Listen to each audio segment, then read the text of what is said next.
ನಮಸ್ಕೃತ್ಯ ನರಂ ಚೈವ ನರೋತ್ತಮಂ ದೇವೀಂ ಸರಸ್ವತೀಂ ಚೈವ ತತೋ ಜಯಮುದೀರಯೇತ್. ಓಂ ಶಾಂತಿ ಶಾಂತಿ ಶಾಂತಿ. ನಾವು ಮಹಾಭಾರತದ ಸಭಾಪರ್ವದಲ್ಲಿ ವಿಚಾರ ಮಾಡ್ತಿದ್ವಿ. 17ನೇ ಅಧ್ಯಾಯ ತನಕ ಪೂರ್ತಿ ಮಾಡಿದ್ವಿ. ಈಗ 18ನೇ ಅಧ್ಯಾಯ ಪ್ರಾರಂಭವಾಗುತ್ತೆ. ಶ್ರೀಕೃಷ್ಣ ಹೇಳ್ತಾನೆ, ರಾಜಸೂಯ ಯಾಗ ಮಾಡಬೇಕಂದ್ರೆ ಜರಾಸಂಧನನ್ನು ಹೇಗಾದರೂ ಮಾಡಿ ಕೊಲ್ಲಬೇಕು ಅಂತ. ಆ ಜರಾಸಂಧನು ಹೇಗೆ ಅಷ್ಟು ಪವರ್ಫುಲ್ ಆಗಿಬಿಟ್ಟಂತೆಲ್ಲ ಸ್ಟೋರಿ ಕೇಳ್ತಾ ಇರ್ತಾನೆ. ಅವ್ರ ತಂದೆಗೆ 2 ಹೆಂಡತಿಯರಿರ್ತಾರೆ. 2 ಹೆಂಡತಿಯರಿದ್ದು ಎಷ್ಟೋ ದಿವಸ ಆದರೂ ಮಕ್ಕಳೇ ಹುಟ್ಟೋದಿಲ್ಲ. ಮತ್ತು ಯಾರೋ ಒಬ್ಬ ಋಷಿಯ ಒಂದು ವರಪ್ರಸಾದದಿಂದ ಒಂದು ಹಣ್ಣು ಕೊಟ್ಟರೆ ಆ ಹಣ್ಣನ್ನು 2 ಭಾಗ ಮಾಡಿಬಿಟ್ಟು 2 ಹೆಂಡತಿಯರು ತಿಂತಾರೆ. ಅದಕ್ಕೆ ಒಂದೊಂದು ಹೆಂಡತಿಯ ಹೊಟ್ಟೆಯಲ್ಲಿ ಅರ್ಧ ಮಗುನೇ ಇರುತ್ತೆ. ಹುಟ್ಟಿದ ಮೇಲೆ ಅರ್ಧನೇ ಇರುತ್ತೆ. ಅಯ್ಯೋ ಅಂದರೆ 1 ಕಣ್ಣು, 1 ಕೈ, 1 ಕಾಲು, ಅರ್ಧ ಹೊಟ್ಟೆ, ಆ ಥರ. ಏನು ವಿಚಿತ್ರವಾದ ಮಗು ಹುಟ್ಟಿದೆ ಅಂದ್ಬಿಟ್ಟಿದ್ದನ್ನು ಹುಟ್ಟಿದ ತಕ್ಷಣ ತೆಗೆದು ಬಿಸಾಕ್ಬಿಟ್ಟು ಬಾ ಅಂತ ಕೆಲಸದವ್ರು ಕೇಳಿ ಕಟ್ಟು ಕಳಿಸ್ತಾರೆ. ಅಲ್ಲಿ ರಾಕ್ಷಸಿ ಒಂದು ಏನೋ ಬಿದ್ದಿದೆ ತಿನ್ನೋಣಂತ ಬಂದರೆ ಮಗು ರೂಪದಲ್ಲಿ ಅದು ಸಪ್ರೇಟ್ ಆಗಿದ್ದರೆ ಎತ್ಕೊಂಡು ಹೋಗೋದಕ್ಕೆ ಈಸಿ ಆಗಲ್ಲ ಅಂದ್ಬಿಟ್ಟಿದ್ರು. ಎರಡು ಜೋಡಿಸಿ ಎತ್ಕೊಂಡು ಹೋಗೋಂಥ ಪಕ್ಕಕ್ಕೆ ಜೋಡಿಸಿದ್ರೆ ಮ್ಯಾಗ್ನೆಟು ಕಚ್ಕೊಂಡ್ಬಿಟ್ಟಂಗೆ 2 ಕಚ್ಕೊಂಡ್ಬಿಟ್ಟು ಒಂದು ಶರೀರ ಆಗಿಬಿಡುತ್ತೆ. ಆವಾಗ ರಾಕ್ಷಸಿ ಕೂಡ ಅಯ್ಯೋ ಪಾಪ ರಾಜ ಮಗ ಇಲ್ಲ ಅಂತ ಸಿಕ್ಕಾಪಟ್ಟೆ ಕಷ್ಟಪಡ್ತಾನೆ ಅಂದ್ಬಿಟ್ಟಿದ್ದನ್ನು ಸಾಯಿಸ್ತೀರ ತಗೊಂಡ್ಬಂದು ರಾಜನಿಗೆ ಒಪ್ಪಿಸ್ಬಿಡ್ತಾಳೆ. ಆ ಸ್ಟೋರಿನೆಲ್ಲ ಕೇಳಿದ್ವಿ. ಇವಾಗ ಇನ್ನೂ ಮುಂಚೆ ಶ್ರೀಕೃಷ್ಣ ಹೇಳ್ತಾನೆ, ಯುಧಿಷ್ಠಿರ, ರಾಜನ ಪ್ರಶ್ನೆಗೆ ಜರೆಯು ಉತ್ತರಿಸಿದಳು. ಮಹಾರಾಜ, ನಿನಗೆ ಮಂಗಳವಾಗಲಿ. ಯಾವ ಸಮಯದಲ್ಲಾದರೂ ಯಾವ ರೂಪವನ್ನಾದರೂ ಪಡೆಯಲು ಸಾಮರ್ಥ್ಯವಿರುವ ಜರ ಎಂಬ ಹೆಸರಿನ ರಾಕ್ಷಸಿಯು ನಾನು. ನಿಮ್ಮೆಲ್ಲರಿಂದಲೂ ಸತ್ಕೃತಲಾಗಿ ನಿನ್ನ ಮನೆಯಲ್ಲಿಯೇ ವಾಸ ಮಾಡುತ್ತಿರುವೆನು. ಪ್ರತಿನಿತ್ಯವೂ ನಾನು ಮಾನವರ ಮನೆಗಳಿಗೆ ಹೋಗುತ್ತಿರುವೆನು. ನನ್ನ ಸೃಷ್ಟಿಗೆ ಕಾರಣನಾದ ಪರಬ್ರಹ್ಮನು ನನಗೆ ಗೃಹದೇವಿ ಎಂದೇ ಹೆಸರನ್ನಿಟ್ಟಿರುವನು. ದಾನವರ ವಿನಾಶಕ್ಕಾಗಿ ನಾನು ಈ ಪ್ರಪಂಚಕ್ಕೆ ಕಳುಹಿಸಲ್ಪಟ್ಟಿರುವೆನು. ಯಾವನು ತನ್ನ ಮನೆಯಲ್ಲಿ ಸಣ್ಣ ಮಕ್ಕಳಿಂದ ಪರಿವೃತಲಾದ ಯೌವನವತಿಯಾದ ನನ್ನ ಆಕಾರದ ಚಿತ್ರವನ್ನು ಗೋಡೆಯ ಮೇಲೆ ಬರೆಯಿಸಿ ನನ್ನನ್ನು ಆರಾಧಿಸುವನೋ ಅವನಿಗೆ ಸಮೃದ್ಧಿಯುಂಟಾಗುವುದು. ಅದಕ್ಕೆ ರಾಕ್ಷಸರ ಬೊಂಬೆಗಳೆಲ್ಲ ಮನೆಗಳಲ್ಲಿ ಅಲ್ಲಿ ಇಲ್ಲೆಲ್ಲ ಹಾಕ್ಕೊತಾರಲ್ಲ, ಅದಕ್ಕೂ ಕಾರಣ ಇದೆ ಮಹಾಭಾರತದಲ್ಲಿ. ಈ ರಾಕ್ಷಸಿಯ ವಿಕಾರ, ಈ ಫೋಟೋ ಎಲ್ಲ ಮನೆಯಲ್ಲಿ ಹಾಕ್ಕೊಂಬಿಟ್ರೆ ಬೊಂಬೆಯನ್ನು ನಿನಗೆ ದುಡ್ಡು ಸಂಪತ್ತೆಲ್ಲ ಬರುತ್ತೆ. ದಿಷ್ಟಿ ಬೊಮ್ಮಲು ಅಂತಾರಲ್ಲ. ಮತ್ತು ನನ್ನನ್ನು ಆರಾಧಿಸಿರುವನು ಅವನಿಗೆ ಸಂಪತ್ತು ಸಮೃದ್ಧಿ ಉಂಟಾಗುವುದು. ನನ್ನನ್ನು ತಿರಸ್ಕರಿಸಿದವನಿಗೆ ವಿನಾಶವು ನಿಶ್ಚಯ. ನಿನ್ನ ಅರಮನೆಯಲ್ಲಿಯೂ ಶಿಶುಗಳೊಡನೆ ನನ್ನ ಚಿತ್ರವನ್ನು ಬರೆಯಿಸಿ ಆರಾಧಿಸುತ್ತಿರುವಿರಿ. ಪ್ರತಿನಿತ್ಯವೂ ನನ್ನನ್ನು ಗಂಧ ಪುಷ್ಪಾದಿಗಳಿಂದ ಅರ್ಚಿಸಿ ಭಕ್ಷ್ಯ ಭೋಜ್ಯಾದಿಗಳನ್ನು ನಿವೇದನೆ ಮಾಡುತ್ತಿರುವಿರಿ. ನಿಮ್ಮ ಪೂಜೆಯಿಂದ ಸುಪ್ರೀತಲಾಗಿರುವ ನಾನು ನಿಮಗೇನಾದರೂ ಒಳ್ಳೆಯದನ್ನು ಮಾಡಬೇಕೆಂದು ಅನುದಿನವೂ ಯೋಚಿಸುತ್ತಿದ್ದೆನು. ಆ ಸಮಯದಲ್ಲಿಯೇ ನಿನ್ನ ಅರಮನೆಯ ಹೊರಗಡೆಯಲ್ಲಿ ಶಿಶು ಶಕಲಗಳನ್ನು ಕಂಡೆನು. 2 ಶಕಲಗಳನ್ನು ಜೋಡಿಸಲಾಗಿ ಸರ್ವಾಂಗ ಸುಂದರವಾದ ಶಿಶುವು ಪ್ರಾದುರ್ಭವಿಸಿತು. ಇದು ಕೇವಲ ನಿನ್ನ ಸೌಭಾಗ್ಯದ ಕಾರಣದಿಂದಲೇ ನಡೆದಿರುವುದು. ಈ ವಿಷಯದಲ್ಲಿ ನಾನು ಕೇವಲ ನಿಮಿತ್ತ ಮಾತ್ರಳು. ಮೇರು ಪರ್ವತವನ್ನಾದರೂ ಕಬಳಿಸುವ ಸಾಮರ್ಥ್ಯವಿರುವ ನನಗೆ ಈ ನಿನ್ನ ಶಿಶುವನ್ನು ಭಕ್ಷಿಸುವುದು ಅಸಾಧ್ಯವಾಗಿದ್ದಿದೆ. ನಿನ್ನ ಮನೆಯಲ್ಲಿ ಅನುದಿನವೂ ಮಾಡುತ್ತಿರುವ ಪೂಜೆಯಿಂದ ನಾನು ಸುಪ್ರೀತಲಾಗಿದ್ದೇನೆ. ಈ ಕಾರಣದಿಂದಲೇ ಈ ಶಿಶುವನ್ನು ಭಕ್ಷಿಸದೆ ನಿನಗೆ ಅರ್ಪಿಸುತ್ತಿದ್ದೇನೆ. ಜರೆಯು ಹೀಗೆ ಹೇಳಿ ನಿಂತಲ್ಲಿಯೇ ಅಂತರ್ಧಾನ ಹೊಂದಿದಳು. ಮಗುವಿನೊಡನೆಯೋ ಮಡದಿಯರೊಡನೆಯೋ ಬೃಹದ್ರಥನು ಅರಮನೆಯನ್ನು ಪ್ರವೇಶಿಸಿದನು. ಪುರೋಹಿತರನ್ನು ಕರೆಯಿಸಿ ಶಿಶುವಿಗೆ ಜಾತಕರ್ಮ ನಾಮಕರಣಾದಿಗಳನ್ನು ಯಥಾಶಾಸ್ತ್ರವಾಗಿ ನೆರವೇರಿಸಿದನು. ಜರೆಯು ಮಾಡಿದ ಉಪಕಾರವನ್ನು ಅನುದಿನವೂ ಸ್ಮರಿಸಲು ಪಿತಾಮಹ ಸಮನಾದ ಬೃಹದ್ರಥನು ಹೇಳಿದನು. ಜರಾ ಎಂಬುವಳಿಂದ ಈ ಶಿಶುವಿನ ದೇಹಾರ್ಧ ಭಾಗಗಳನ್ನು ಸೇರಿಸಲ್ಪಟ್ಟುದರಿಂದ ಇವನು ಜರಾಸಂಧನೇ ಎಂದು ಆಗಲಿ. ಸಂಸ್ಕೃತದಲ್ಲಿ ಅದ್ಭುತ, ಹೆಸರಲ್ಲೇ ಅವನು ಅರ್ಥ ಇರುತ್ತೆ. ಜರ ಎಂಬ ರಾಕ್ಷಸಿ ಎರಡು ಪೀಸುಗಳನ್ನು ತಗೊಂಡು ಸಂಧಿ ಜಾಯಿನ್ ಮಾಡಿರ್ತಾಳೆ, ಅದಕ್ಕೆ ಅವನ ಹೆಸರು ಜರಾಸಂಧ ಅಂತ. ಜರ ಎಂಬ ರಾಕ್ಷಸಿಯಿಂದ ಸಂಧಿ ಮಾಡಲ್ಪಟ್ಟವನು ಅಂತ. ತನ್ನ ರಾಜ್ಯದ ಪ್ರತಿಯೊಬ್ಬ ಪ್ರಜೆಯು ಜರೆಯು ಹೇಳಿದ ರೀತಿಯಲ್ಲಿ ಗೃಹದೇವತೆಯನ್ನು ಆರಾಧಿಸುವಂತೆ ಆಜ್ಞಾಪಿಸಿದನು. ಘೃತಹೋಮದಿಂದ ಯಜ್ಞೇಶ್ವರನು ಪ್ರಜ್ವಲಿಸುವಂತೆ ರಾಣಿಯರಿಬ್ಬರ ಪೋಷಣೆಯಿಂದ ಶಿಶುವು ಪ್ರವೃದ್ಧಿಯನ್ನು ಹೊಂದಿತು. ಶುಕ್ಲ ಪಕ್ಷದ ಚಂದ್ರನು ದಿನದಿನಕ್ಕೂ ಆಹ್ಲಾದವನ್ನು ಹೆಚ್ಚಿಸುವಂತೆ ಬಲಸಂಪನ್ನನಾದ ಜರಾಸಂಧನು ಮಾತಾಪಿತೃಗಳಿಗೆ ಆಹ್ಲಾದವನ್ನುಂಟು ಮಾಡುತ್ತಿದ್ದನು. ಶ್ರೀಕೃಷ್ಣನು ಮುಂದುವರೆದು ಹೇಳ್ತಾನೆ, ಧರ್ಮಜ, ಕೆಲವು ವರ್ಷಗಳ ನಂತರ ಮಹಾತಪಸ್ವಿಯಾದ ಚಂಡಕೌಶಿಕನು ಪುನಃ ಮಗಧ ರಾಜ್ಯಕ್ಕೆ ಬಂದನು. ಬೃಹದ್ರಥನು ಆ ವಿಷಯವನ್ನು ತಿಳಿದು ಮಹಾನಂದದಿಂದ ಪತ್ನಿ, ಪುತ್ರ, ಪುರೋಹಿತ, ಅಮಾತ್ಯರಿಂದ ಸಮೇತನಾಗಿ ಮಹರ್ಷಿಯನ್ನು ಸ್ವಾಗತಿಸಲು ಅರಮನೆಯಿಂದ ಹೊರಟು ಚಂಡಕೌಶಿಕನ ಸಮೀಪಕ್ಕೆ ಬಂದು ಪತ್ನಿ ಪುತ್ರರೊಡನೆ ಸಾಷ್ಟಾಂಗ ಪ್ರಣಾಮಗಳನ್ನು ಮಾಡಿ ತಪಸ್ವಿಯನ್ನು ಅರ್ಘ್ಯಪಾದ್ಯ ಆಚಮನೀಯ ಫಲಾದಿಗಳಿಂದ ಸತ್ಕರಿಸಿ ತನ್ನ ಅಖಂಡ ಸಾಮ್ರಾಜ್ಯವನ್ನು ಪುತ್ರನನ್ನು ಮಹರ್ಷಿಯ ಪಾದಾರವಿಂದಗಳಲ್ಲಿ ಸಮರ್ಪಿಸಿದನು. ರಾಜನು ಮಾಡಿದ ಭಕ್ತಿಪೂರ್ವಕವಾದ ಪೂಜೆಯಿಂದ ಋಷಿಯು ಸಂತುಷ್ಟನಾಗಿ ಬೃಹದ್ರಥನನ್ನು ಸಂಬೋಧಿಸಿ ಹೇಳಿದನು, ಮಹಾರಾಜ, ನನ್ನ ಜ್ಞಾನದೃಷ್ಟಿಯಿಂದ ಏನೇನು ನಡೆಯುತ್ತೆಂಬುದೆಲ್ಲವನ್ನು ವಿವರವಾಗಿ ತಿಳಿದುಕೊಂಡಿರುವೆನು. ನಿನ್ನ ಮಗನು ಮುಂದೇನಾಗುವನೆಂಬುದನ್ನು ಮತ್ತು ಅವನ ರೂಪ, ಸತ್ವ, ಬಲ, ಪರಾಕ್ರಮಗಳು ಎಷ್ಟೆಂಬುದನ್ನು ಹೇಳುವೆನು, ಕೇಳು.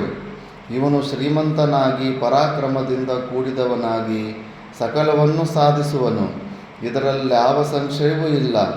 ಗರುಡನ ವೇಗವನ್ನು ಉಳಿದ ಪಕ್ಷಿಗಳು ಅನುಕರಿಸಲು ಸಾಧ್ಯವಾಗಲಾರದಲ್ಲವೇ? ಅಂತೆಯೇ ನಿನ್ನ ಮಗನ ಪರಾಕ್ರಮಕ್ಕೆ ಇತರ ಯಾವ ರಾಜರ ಪರಾಕ್ರಮವೂ ಸಾಟಿಯಾಗಲಾರದು. ಇವನನ್ನು ಎದುರಿಸಿ ಬರುವ ರಾಜರೆಲ್ಲರೂ ಪರಾಭವ ಹೊಂದುವರು. ಮಹಾರಾಜ, ಪರ್ವತದಲ್ಲಿರುವ ದೊಡ್ಡ ಬಂಡೆಯನ್ನು ಅಲ್ಲಿ ಹರಿಯುವ ಮಹಾಪ್ರವಾಹದಿಂದಲೂ ಕದಲಿಸಲು ಸಾಧ್ಯವಾಗಲಾರದಲ್ಲವೇ? ಹಾಗೆಯೇ ದೇವತೆಗಳು ಪ್ರಯೋಗಿಸುವ ಮಹಾಸ್ತ್ರಗಳು ನಿನ್ನ ಮಗನ ಶರೀರದ ಮೇಲೆ ಒಂದು ಸಣ್ಣ ಗಾಯವನ್ನೂ ಮಾಡಲು ಸಮರ್ಥವಾಗುವುದಿಲ್ಲ. ಕಿರೀಟವನ್ನು ಧರಿಸಿರುವ ಸಕಲ ರಾಜರ ತಲೆಗಳನ್ನು ಮೆಟ್ಟಿ ಇವನು ಪ್ರಕಾಶಿಸುವನು. ಸೂರ್ಯಪ್ರಕಾಶದಲ್ಲಿ ಇತರ ತೇಜಸ್ಸುಗಳ ಪ್ರಕಾಶವು ವಿಲೀನವಾಗಿ ಹೋಗುವಂತೆ ಇವನ ಅಪ್ರತಿಹತವಾದ ಕೀರ್ತಿಯು ಇತರ ರಾಜರ ತೇಜಸ್ಸನ್ನು ಲುಪ್ತಗೊಳಿಸಿ ಬಿಡುವುದು. ಅಗಾಧವಾದ ಸೈನ್ಯ ಸಂಪತ್ತಿ ಇರುವವನು, ಮಹಾಪರಾಕ್ರಮವುಳ್ಳವನು ಕೂಡ ನಿನ್ನ ಮಗನ ಎದುರಾಗಿ ಬಂದಾಗ ಬೆಂಕಿಯ ಮುಂದೆ ಬಂದ ಪತಂಗದ ಹುಳುಗಳು ವಿನಾಶ ಹೊಂದುವಂತೆ ವಿನಾಶ ಹೊಂದುವನು. ಸಮುದ್ರ ರಾಜನು ನದಿಗಳ ಮಳೆಗಾಲದ ಪ್ರವಾಹಗಳೆಲ್ಲವನ್ನೂ ನುಂಗು ಬಿಡುವಂತೆ ಈ ಶಿಶುವು ರಾಜರೆಲ್ಲರ ಪರಾಕ್ರಮವನ್ನು, ಯಶಕೀರ್ತಿಗಳನ್ನು ಅಪಹರಿಸಿ ಬಿಡುವುದು. ಪೃಥ್ವಿಯು ಸಕಲ ವಿಧವಾದ ಸಸ್ಯಗಳನ್ನು ಧರಿಸಿರುವಂತೆ ಮತ್ತು ಒಳ್ಳೆಯದನ್ನು ಮತ್ತು ಕೆಟ್ಟದ್ದನ್ನು ತಾರತಮ್ಯವಿಲ್ಲದೆ ಹೊತ್ತಿರುವಂತೆ ಈ ನಿನ್ನ ಮಗನು ಕೂಡ 4 ವರ್ಣದವರನ್ನು ನಿಷ್ಪಕ್ಷಪಾತವಾಗಿ ಸಂರಕ್ಷಿಸುತ್ತಾ ರಾಜ್ಯವನ್ನಾಳುವನು. ಶರೀರವನ್ನು ಹೊಂದಿರುವ ಸಕಲ ಪ್ರಾಣಿಗಳು ಮತ್ತು ಮಾನವರು ಆತ್ಮಭೂತನಾದ ವಾಯುವನ್ನು ಅವಲಂಬಿಸಿರುವಂತೆ ಸಕಲ ರಾಜರು ಈ ನಿನ್ನ ಮಗನ ಆಜ್ಞಾನುವರ್ತಿಗಳಾಗಿರುವರು ಅಥವಾ ನಿನ್ನ ಮಗನನ್ನು ಅವಲಂಬಿಸಿ ಜೀವಿಸಿರುವರು. ಮಗಧ ರಾಜ್ಯದ ರಾಜಕುಮಾರನಾದ ಮಹಾನುಭಾವನಾದ ಈ ನಿನ್ನ ಮಗನು ಪರಾತ್ಪರನಾದ ತ್ರಿಪುರ ಭಂಜಕನಾದ ರುದ್ರನೆಂಬ ಅಂಕಿತದಿಂದ ಸಕಲರಿಂದಲೂ ಆರಾಧಿಸಲ್ಪಡುವ ಹರನನ್ನು ಪ್ರತ್ಯಕ್ಷವಾಗಿಯೇ ನೋಡುವನು. ಅಂದರೆ ವಿಷ್ಣುವನ್ನು ಕೂಡ ಪ್ರತ್ಯಕ್ಷವಾಗಿ ನೋಡುವಷ್ಟು ಸಾಮರ್ಥ್ಯ ಅಂದರೆ ಕೃಷ್ಣ ರೂಪದಲ್ಲೇ ಇದ್ದಾನಲ್ಲ ವಿಷ್ಣು. ಇಂತಹ ಮಗನನ್ನು ಪಡೆದಿರುವ ನೀನು ನಿಶ್ಚಯವಾಗಿಯೂ ಧನ್ಯ. ಬೃಹದ್ರಥ, ನಾನಿನ್ನು ಹೋಗಿ ಬರುವೆನು, ನಿಮ್ಮೆಲ್ಲರಿಗೂ ಮಂಗಳವಾಗಲಿ ಎಂದು ಹೇಳಿ ಬೃಹದ್ರಥನನ್ನು ಬೀಳ್ಕೊಟ್ಟು ಸ್ವಕಾರ್ಯ ಸಾಧನೆಗೆ ಮಹರ್ಷಿಯು ಹೊರಟು ಹೋದನು. ಮಹರ್ಷಿಯು ಮಗನ ಭವಿಷ್ಯದ ವಿಷಯವಾಗಿ ಹೇಳಿದ ಮಾತುಗಳನ್ನು ಬಾರಿ ಬಾರಿಗೂ ಸ್ಮರಿಸುತ್ತಾ ಅರಮನೆಯ ಕಡೆಗೆ ಬರುತ್ತಿದ್ದ ಬೃಹದ್ರಥನ ಆನಂದಕ್ಕೆ ಪಾರವೇ ಇರಲಿಲ್ಲ. ಅರಮನೆಯನ್ನು ಸೇರಿದೊಡನೆಯೇ ಬಂಧು ಮಿತ್ರ ಪುರೋಹಿತರನ್ನು ಕರೆಯಿಸಿ ಸಮಾಲೋಚಿಸಿ ಶುಭ ಮುಹೂರ್ತದಲ್ಲಿ ಜರಾಸಂಧನಿಗೆ ಪಟ್ಟಾಭಿಷೇಕ ಮಹೋತ್ಸವವನ್ನು ವಿಜೃಂಭಣೆಯಿಂದ ನೆರವೇರಿಸಿದನು. ಸುಸಂಸ್ಕೃತನಾದ ಬೃಹದ್ರಥನಿಗೆ ವಯೋನುಗುಣವಾಗಿ ಪ್ರಾಪಂಚಿಕ ಸುಖಗಳಲ್ಲಿ ನಿರಾಸಕ್ತಿಯುಂಟಾಯಿತು. ಜರಾಸಂಧನು ಪಟ್ಟಾಭಿಷಿಕ್ತನಾದ ನಂತರ ಬೃಹದ್ರಥನು ತನ್ನ 2 ಪತ್ನಿಯರೊಂದಿಗೂಡಿ ಅರಣ್ಯಕ್ಕೆ ಹೋಗಿ ಅಲ್ಲೊಂದು ಆಶ್ರಮವನ್ನು ಕಟ್ಟಿಕೊಂಡು ತಪಶ್ಚರಣೆಯಲ್ಲಿ ನಿರತನಾದನು. ಮುಂಚೆ ಎಲ್ಲ ಮಕ್ಕಳಿಗೆ ಜವಾಬ್ದಾರಿ ಕೊಟ್ಬಿಟ್ಟ ಮೇಲೆ ಟಾಟಾ ಬಾಯ್ ಬಾಯ್ ಅಂದ್ಬಿಟ್ಟು ಹೊರಗಡೆ ಹೋಗ್ತಾಯಿದ್ರು. ಈಗ ಹಂಗಲ್ಲ, ಮಕ್ಕಳ ಹತ್ರನೇ ಇದ್ದು ಜಗಳ ಆಡಿಕೊಂಡು ಮ್ಯಾನೇಜ್ಮೆಂಟ್ ಕೈಗೆ ಬಿಡ್ತೀರಾ ಜಗಳ ಆಡ್ಕೊಂಡು ಅಲ್ಲೇ ಇರ್ತಾರೆ, ಹೊರಗಡೆ ಬರೋದೇ ಇಲ್ಲ. ಇತ್ತಲಾಗಿ ಜರಾಸಂಧನು ತನ್ನ ಭುಜಬಲ ಪರಾಕ್ರಮಗಳಿಂದ ಸಕಲ ರಾಜರನ್ನು ಗೆದ್ದು ಅವರನ್ನು ತನ್ನ ಆಶ್ರಿತರನ್ನಾಗಿ ಮಾಡಿಕೊಂಡು ದರ್ಪದಿಂದ ರಾಜ್ಯವಾಳತೊಡಗಿದನು. ಬಹಳ ವರ್ಷಗಳವರೆಗೆ ತಪಶ್ಚರಣೆ ಮಾಡಿದ ನಂತರ ರಾಜನಾದ ಬೃಹದ್ರಥನು ಪತ್ನಿಯರೊಡನೆ ಸ್ವರ್ಗಾರೋಹಣ ಮಾಡಿದನು. ಮಹರ್ಷಿಯಾದ ಚಂಡಕೌಶಿಕನು ಹೇಳಿದಂತೆಯೇ ಜರಾಸಂಧನು ಸಕಲ ರಾಜರನ್ನು ಗೆದ್ದು ತಂದೆಯಾದವನು ಮಕ್ಕಳನ್ನು ಪೋಷಣೆ ಮಾಡುವಂತೆ ತನ್ನ ಸಾಮ್ರಾಜ್ಯದ ಪ್ರಜೆಗಳೆಲ್ಲರನ್ನೂ ಅಕ್ಕರೆಯಿಂದ ಪೋಷಿಸುತ್ತಿದ್ದನು. ವೈಶಂಪಾಯನರು ಜನ್ಮೇಜಯನಿಗೆ ಹೇಳ್ತಾರೆ, ಮಹಾರಾಜ, ಶ್ರೀಕೃಷ್ಣನು ಕಂಸನನ್ನು ಕೊಂದ ನಂತರ ಕೃಷ್ಣ ಜರಾಸಂಧರಲ್ಲಿ ಹೆಚ್ಚಿನ ವೈಷಮ್ಯ ಉಂಟಾಯಿತು. ತನ್ನ ಅಳಿಯನಾದ ಕಂಸನನ್ನು ಕೊಂದ ಕೃಷ್ಣನ ಮೇಲೆ, ಜರಾಸಂಧನ ಅಳಿಯನು ಕಂಸ, ಕೃಷ್ಣನಿಗೆ ಮಾಮ, ಕೃಷ್ಣನ ತಾಯಿ ಅವರ ಅಣ್ಣ, ಕೃಷ್ಣನಿಗೆ ಮಾಮ ಕಂಸ, ಜರಾಸಂಧನಿಗೆ ಅಳಿಯ. ಅದಕ್ಕೆ ಜರಾಸಂಧನಿಗೂ ಕೃಷ್ಣನಿಗೂ ವೈರ ಬಂದಿರೋದು. ಕೊಂದ ಕೃಷ್ಣನ ಮೇಲೆ ಕೋಪಗೊಂಡು ಮಹಾಪರಾಕ್ರಮಿಯಾದ ಜರಾಸಂಧನು ತನ್ನ ಅದ್ಭುತವಾದ ಗದೆಯನ್ನು 99 ಬಾರಿ ಗರಗರನೆ ತಿರುಗಿಸಿ ತನ್ನ ರಾಜಧಾನಿಯಾದ ಗಿರಿವಜ್ರದಿಂದ ಶ್ರೀಕೃಷ್ಣನು ವಾಸಿಸುತ್ತಿದ್ದ ಮಥುರಾ ಪಟ್ಟಣದ ಕಡೆಗೆ ಬೀಸಿ ಎಸೆದನು. ಬಿಹಾರಿಂದ ಉತ್ತರ ಪ್ರದೇಶಿಗೆ ಬೃಂದಾವನ ಹತ್ರ ಇರೋ ಮಥುರಾ ಇದೆ ಅಲ್ಲ, ಅಲ್ಲಿ ಗದೆ ಬೀಸಿದ್ರೆ ಇಲ್ಲಿ ಬಂದು ಬಿದ್ದಿರುತ್ತೆ ಜರಾಸಂಧನು.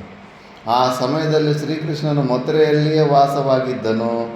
ರಭಸದಿಂದ ಸುತ್ತುತ್ತಾ ಮಹಾರವದಿಂದ ಬಂದ ಆ ಗದೆಯು ಗಿರಿವಜ್ರದಿಂದ 99 ಯೋಜನೆಗಳಷ್ಟು ದೂರದಲ್ಲಿದ್ದ ಮಥುರಾ ಪಟ್ಟಣದ ಕಡೆಗೆ ರಭಸದಿಂದ ಬಂದು ಮಥುರೆಯ ಸಮೀಪದಲ್ಲಿ ಬಿದ್ದಿತು.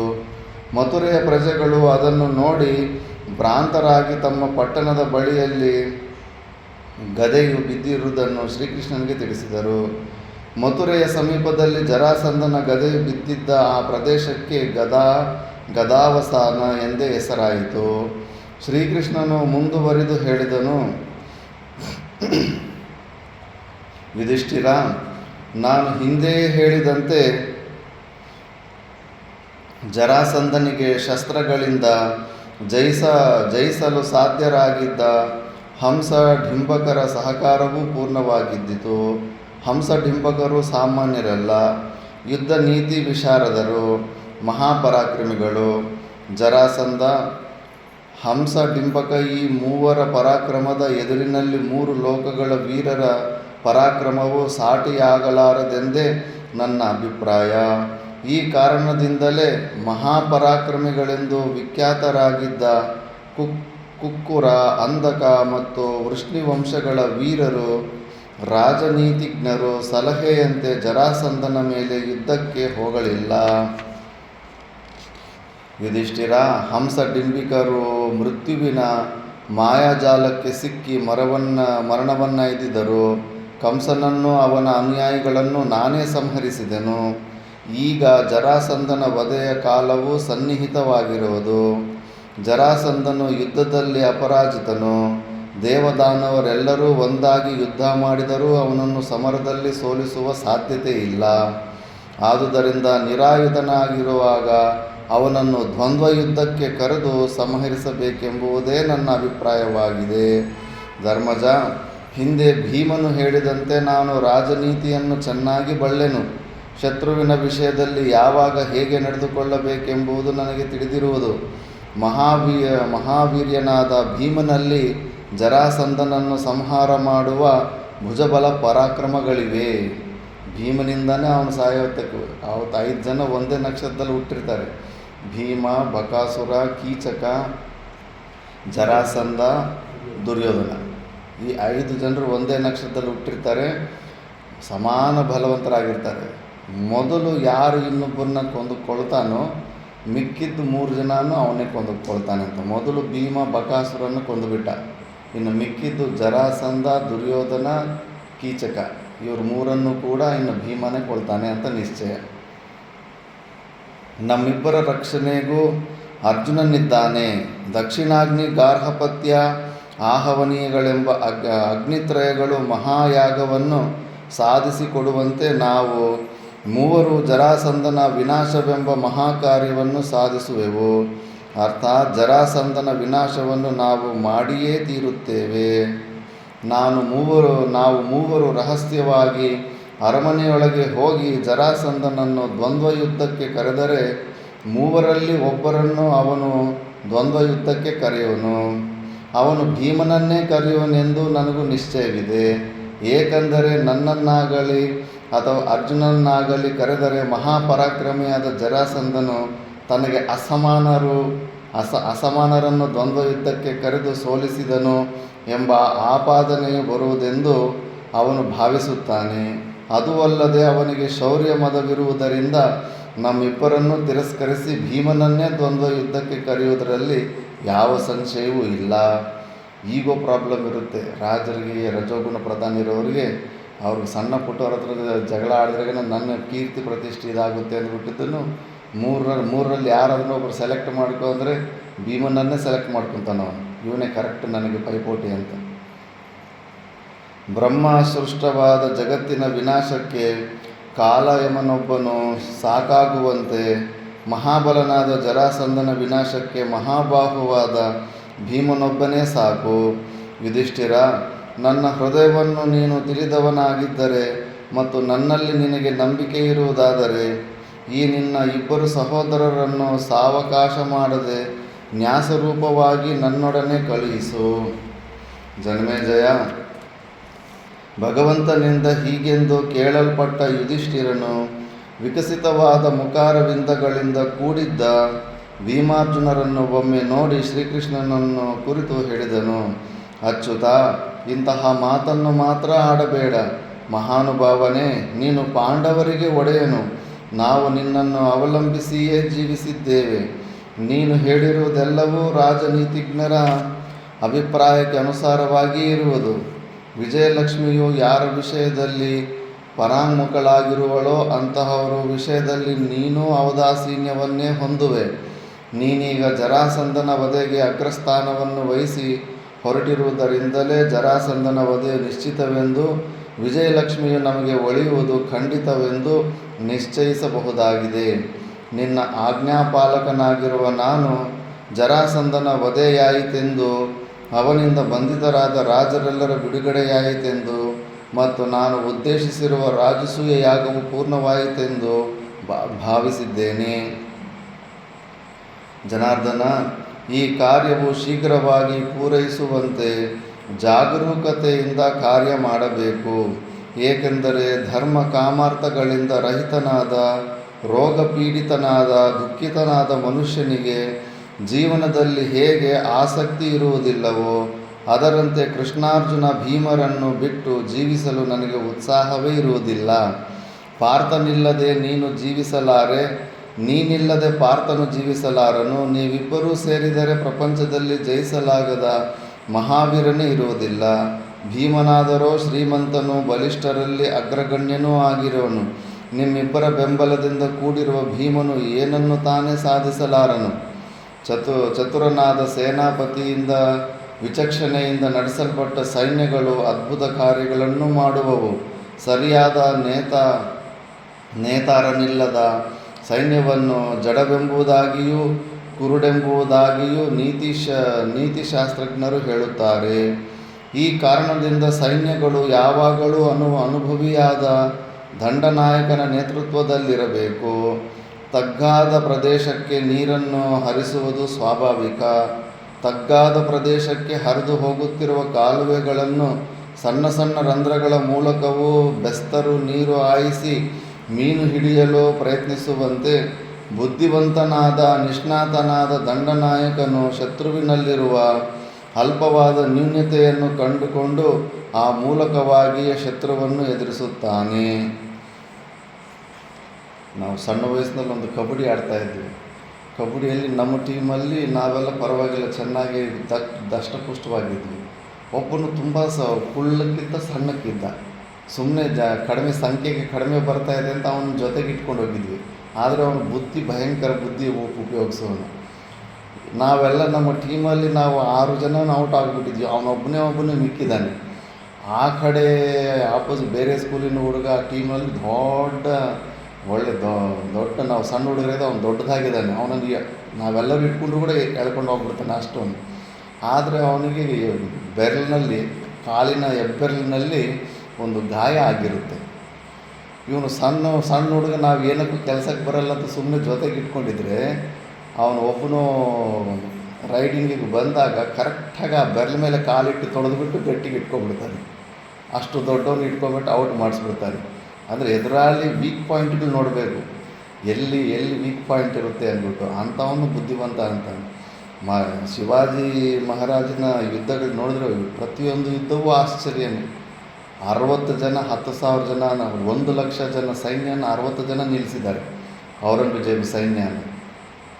ಮತ್ತು ಟೈಮ್ ಸಿಗುತ್ತೆ, ಅವರು 60 ಜನ 1,00,000 ಸೈನ್ಯನ ಒಂದು ದಿವಸ ಎಲ್ಲ ಪೂರ್ತಿ ಯುದ್ಧ ಮಾಡಿ ನಿಲ್ಲಿಸಿದ್ದಾರೆ. ಅಷ್ಟರಲ್ಲಿ ಶಿವಾಜಿಗೆ ಬೇಗ ಹೋಗಿ ಮಿಕ್ಕಿದ್ದ ಸೈನ್ಯನ ರೆಡಿ ಮಾಡೋದಕ್ಕೆ ಸಮಯ ಸಿಗ್ಬಿಡುತ್ತೆ. 60 ಜನ 1,00,000 ನಿಲ್ಲಿಸೋದಂದರೆ ಸಣ್ಣ ಮಾತ.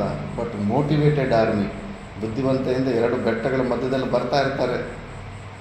ಇವರು 1,00,000 ಇದ್ರೆ 1,00,000 ಫ್ರಂಟಲ್ಲಿ ಬರೋಕ್ಕಾಗಲ್ವಲ್ಲ. ಫ್ರಂಟಲ್ಲಿ ಬರೋದು ಅಮ್ಮಮ್ಮ ಅಂದರೆ 100 ಜನಕ್ಕಿಂತ ಹೆಚ್ಚು ಜನ ಫ್ರಂಟಲ್ಲಿ ಬರೋಕ್ಕಾಗಲ್ಲ. ಆ ಕಡೆನೂ ಬೆಟ್ಟ, ಈ ಕಡೆನೂ ಬೆಟ್ಟ, ದಾರಿ ಅಷ್ಟೇ ಇರುತ್ತೆ. ಅದಕ್ಕೆ ಹಂಗೆ ತಡೆದು ಯುದ್ಧ ಮಾಡ್ತಾರೆ. ಆದುದರಿಂದ ನಾವು ನಯವಿಧಾನಜ್ಞನಾದ ಲೋಕ ವಿಶ್ರುತನಾದ ಪರಮ ಪುರುಷನಾದ ಗೋವಿಂದನನ್ನು ಆಶ್ರಯಿಸಿ ನಮ್ಮ ಕಾರ್ಯಸಿದ್ಧಿಗಾಗಿ ಪ್ರಯತ್ನಿಸೋಣ. ಶ್ರೀಕೃಷ್ಣನನ್ನು ನಮ್ಮ ನಾಯಕನನ್ನಾಗಿ ಮಾಡಿಕೊಂಡು ನಮ್ಮ ಕಾರ್ಯವನ್ನು ಸಾಧಿಸೋಣ. ಜಯವನ್ನು ಅಪೇಕ್ಷಿಸುವ ಪ್ರತಿಯೊಬ್ಬನೂ ಕಾರ್ಯಸಿದ್ಧಿಗಾಗಿ ನಯಬಲಗಳಿಂದ ಕೂಡಿರುವ ಕ್ರಿಯೋಪಾಯಗಳನ್ನು ತಿಳಿದಿರುವ ಶ್ರೀಕೃಷ್ಣನನ್ನು ಪುರಸ್ಕರಿಸಲೇಬೇಕು. ಶ್ರೀಕೃಷ್ಣ, ಕಾರ್ಯದ ಸಿದ್ಧಿಗಾಗಿ ನಿನ್ನನ್ನೇ ಅನುಸರಿಸಿ ಧನಂಜಯನೂ ಬರಲಿ ಮತ್ತು ಧನಂಜಯನನ್ನು ಅನುಸರಿಸಿ ಭೀಮನೂ ಬರಲಿ. ಪರಾಕ್ರಮದಿಂದ ಶತ್ರುಗಳನ್ನು ಗೆಲ್ಲುವ ಕಾರ್ಯದಲ್ಲಿ ನಯ, ಜಯ, ಬಲ ಇವು 3 ಸಿದ್ಧಿ ಹೊಂದುತ್ತವೆ. ಜನಮೇಜಯ, ಯುಧಿಷ್ಠಿರನು ವಿಪುಲೋಜರಸ್ಕರಾದ ತನ್ನ ತಮ್ಮಂದಿರಿಗೆ ಜರಾಸಂಧನ ವಧೆಗಾಗಿ ಶ್ರೀಕೃಷ್ಣನೊಡನೆ ಪ್ರಯಾಣ ಮಾಡಲು ಅನುಮತಿಯನ್ನಿತ್ತ ನಂತರ ಶ್ರೀಕೃಷ್ಣನು ಮತ್ತು ಭೀಮಾರ್ಜುನರು ಮಗಧ ದೇಶಕ್ಕೆ ಹೊರಡಲು ಸಿದ್ಧರಾದರು. ಹೊರಡುವ ಮೊದಲು ಆ 3 ತೇಜಸ್ವಿಗಳಾದ ಸ್ನಾತಕ ಬ್ರಾಹ್ಮಣರ ವೇಷದಲ್ಲಿ ಭೂಷಣಗಳನ್ನು ಧರಿಸಿ ಮನೋಜ್ಞವಾದ ಮತ್ತು ಪ್ರೋತ್ಸಾಹಕರವಾದ ಸುಹೃದರ ಮಾತುಗಳಿಂದ ಅಭಿನಂದಿಸಲ್ಪಟ್ಟಿರುವರಾಗಿ ಮಗಧ ದೇಶಕ್ಕೆ ಹೊರಟರು. ಮಹಾಸತ್ವರಾದ ಕೃಷ್ಣಾರ್ಜುನ ಭೀಮರು ಸೂರ್ಯಚಂದ್ರಾಗ್ನಿಗಳಂತೆ ಪ್ರಕಾಶಿಸುತ್ತಿದ್ದರು. ಜರಾಸಂಧನಿಂದ ಬಂಧಿತರಾಗಿದ್ದ ತಮ್ಮ ಬಂಧುಗಳ ಬಂಧನವನ್ನು ನೆನೆದಂತೆಲ್ಲ ಅವರಲ್ಲಿ ಕೋಪಾಗ್ನಿಯು ಆವಿರ್ಭವಿಸಿ ಅವರ ಮುಖಾರವಿಂದಗಳು ಮತ್ತಷ್ಟು ಪ್ರಜ್ವಲಿಸಿದವು.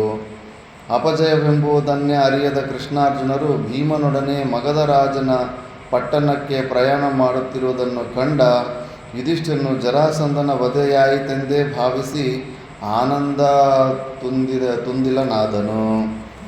ಜನಮೇಜಯ, ಕೃಷ್ಣಾರ್ಜುನರೆಂದರೆ ಸಾಮಾನ್ಯರಲ್ಲ, ಅವರೇ ನರನಾರಾಯಣರು, ಪ್ರಪಂಚಕ್ಕೆ ಈಶ್ವರ, ಸರ್ವ ಕಾರ್ಯಗಳಿಗೂ ಪ್ರೇರಕರಾದ ಪರಮಾತ್ಮರು. ಧರ್ಮ ಕಾಮಾರ್ಥಗಳ ಸಾಧನಗಳಲ್ಲಿ ಪ್ರವೃತ್ತರಾದ ಜನರ ಕಾರ್ಯಗಳಿಗೆ ಪ್ರವರ್ತಕರೂ ಕೃಷ್ಣಾರ್ಜುನರೇ ಆಗಿರುತ್ತಾರೆ. ಕುರುದೇಶದಿಂದ ಹೊರಟ ಕೃಷ್ಣಾರ್ಜುನ ಭೀಮರು ಕುರುಜಾಂಗಲ ದೇಶದ ಮಧ್ಯದಲ್ಲಿ ನಡೆದು ಹೋಗುತ್ತಾ ಕೆಂದಾವರೆಗಳಿಂದಲೂ ಅರಳಿದ ಕಮಲಗಳಿಂದಲೂ ಕೂಡಿದ್ದ ಪದ್ಮಸರಸ್ಸನ್ನು ದಾಟಿ ಮುಂದೆ ಕಾಲಕೂಟವೆಂಬ ಪರ್ವತವನ್ನು ಹತ್ತಿ ಇಳಿದು ಕಾಲಕೂಟ ಪರ್ವತದಲ್ಲಿಯೇ ಹುಟ್ಟಿ ಹರಿಯುತ್ತಿದ್ದ ಗಂಡಕಿ, ಮಹಾಶೋಣ, ಸದಾನೀರ ಮುಂತಾದ ನದಿಗಳನ್ನು ದಾಟಿದರು. ಅಲ್ಲಿಂದ ಮುಂದೆ ಸರಿಯು ನದಿಯನ್ನು ದಾಟಿ ಶ್ರೀರಾಮಚಂದ್ರನ ರಾಜ್ಯವಾಗಿದ್ದ ಪೂರ್ವ ಕೋಸಲವನ್ನು ಸಂದರ್ಶಿಸಿದರು. ಕೋಸಲವನ್ನು ದಾಟಿ ಮುಂದೆ ಮಿಥಿಲೆಯನ್ನು, ಆ ದೇಶದಲ್ಲಿದ್ದ ಮಾಲಾ ಮತ್ತು ಚರ್ಮನಾವತಿ ಎಂಬ ನದಿಗಳನ್ನು ದಾಟಿದವರಾಗಿ ಮೂವರು ಮಹಾವೀರರು ಲೋಕಪಾವನೆಯಾದ ಗಂಗೆಯನ್ನು, ಶೋಣಭದ್ರಾ ನದಿಯನ್ನು ದಾಟಿದ ನಂತರ ಪೂರ್ವ ದಿಕ್ಕಿನ ಕಡೆಗೆ ಹೊರಟರು. ಕಟ್ಟ ಕಡೆಗೆ ಮಗಧ ದೇಶದ ಗಡಿ ಪ್ರದೇಶಕ್ಕೆ ಬಂದು ಕೆಲವು ದಿನಗಳು ಪ್ರಯಾಣ ಮಾಡಿದ ನಂತರ ಕುಶ ಚಿರಾಂಬರಗಳನ್ನು ಧರಿಸಿದ್ದ ಕೃಷ್ಣಾರ್ಜುನ ಭೀಮರು ಘೋರತ ಪರ್ವತಕ್ಕೆ ಹೋಗಿ ಸಾವಿರಾರು ಗೋವುಗಳಿಂದ ತುಂಬಿ ತೃಣ ಜಲಗಳಿಂದಲೂ ಸಮೃದ್ಧವಾಗಿ ನಾನಾ ವೃಕ್ಷಗಳಿಂದಲೂ ಲತೆಗಳಿಂದಲೂ ಪರಿಶೋಭಿಸುತ್ತಿದ್ದ ಜರಾಸಂಧನ ರಾಜಧಾನಿಯನ್ನು ಕಂಡರು. ಜನ್ಮೇಜಯ, ಘೋರತ ಪರ್ವತದ ಮೇಲೆ ನಿಂತು ಮೂವರು ಜರಾಸಂಧನ ರಾಜಧಾನಿಯನ್ನು ವೀಕ್ಷಿಸಿದರು. ಶ್ರೀಕೃಷ್ಣನೇ ಆ ಪಟ್ಟಣದ ಸೊಬಗನ್ನು ವರ್ಣಿಸಲು ಮೊದಲಿಟ್ಟನು. ನೋಡು ಪಾರ್ಥ, ಈ ಪಟ್ಟಣದ ಸೊಬಗು ಹೇಗಿದೆ. ಜನರಿಂದಲೂ ಹಸು ಮುಂತಾದ ಪ್ರಾಣಿಗಳಿಂದಲೂ ನಿಬಿಡವಾಗಿದೆ. ನೀರಿಗಾಗಲಿ ಆಹಾರಕ್ಕಾಗಲಿ ಈ ಪಟ್ಟಣದಲ್ಲಿ ಕ್ಷಾಮವೆಂಬುದೇ ಇಲ್ಲ. ಸೌದೆಗಳೆಲ್ಲವೂ ಸಾಲು ಸಾಲಾಗಿ ಕಟ್ಟಲ್ಪಟ್ಟು ನೇತ್ರಾನಂದವನ್ನುಂಟು ಮಾಡುತ್ತಿವೆ. ಈ ಪಟ್ಟಣದಲ್ಲಿ ಯಾವ ವಿಧವಾದ ಈತಿ ಬಾಧೆಗಳೂ ಇರುವುದಿಲ್ಲ. ಪಟ್ಟಣದ ಸುತ್ತಲೂ ಎತ್ತರವಾದ ಶಿಖರಗಳಿಂದಲೂ ಅನೇಕ ವೃಕ್ಷಗಳಿಂದಲೂ ಲತೆಗಳಿಂದಲೂ ನಿಬಿಡವಾಗಿರುವ ಒಂದನ್ನೊಂದು ಸೇರಿಕೊಂಡಂತೆಯೇ ಇರುವ ವೈಹಾರ, ವರಾಹ, ವೃಷಭ, ಋಷಿಗಿರಿ ಮತ್ತು ಚೈತ್ಯಕ ಪರ್ವತಗಳು ಈ ಗಿರಿವಜ್ರ ಪಟ್ಟಣವನ್ನು ಸಂರಕ್ಷಿಸುತ್ತಿರುವಂತೆ ಕಾಣುತ್ತಿವೆಯಲ್ಲವೇ? ಈ ಪರ್ವತಗಳ ಮಧ್ಯಭಾಗದಲ್ಲಿ ಸುಂದರವಾದ ಕಾನನಗಳಿವೆ. ಆ ಕಾಡುಗಳಲ್ಲಿ ಸುಗಂಧವನ್ನು ಹೊರಸೂಸುವ ಲೋದ್ರ ವೃಕ್ಷಗಳಿದ್ದು ಆ ವೃಕ್ಷಗಳೆಲ್ಲವೂ ನಯನಾನಂದಕರವಾದ ಸುವಾಸನೆಯಿಂದ ಕೂಡಿರುವ ಪುಷ್ಪಗುಚ್ಛವನ್ನು ಹೊಂದಿ ಪ್ರೇಕ್ಷಕರಿಗೆ ಅತ್ಯಾನಂದವನ್ನು ಉಂಟು ಮಾಡುತ್ತಿವೆ. ಇದೇ ಸ್ಥಳದಲ್ಲಿಯೇ ಮಹರ್ಷಿಗಳಾದ ಗೌತಮರು ಶೂದ್ರ ಸ್ತ್ರೀಯಾದ ಔಶೀನರಿಯಲ್ಲಿ ಕಾಕ್ಷೀವಂತನೆ ಮೊದಲಾದ ಸುಪ್ರಸಿದ್ಧರಾದ ಮಕ್ಕಳನ್ನು ಪಡೆದರು.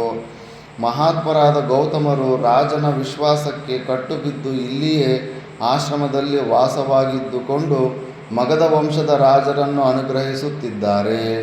ಅವರು ಇಲ್ಲಿ ಉಪಸ್ಥಿತರಾಗಿರುವುದೇ ಮಗಧ ವಂಶದ ಅರಸರಿಗೆ ಅನುಗ್ರಹ ರೂಪವಾಗಿದೆ.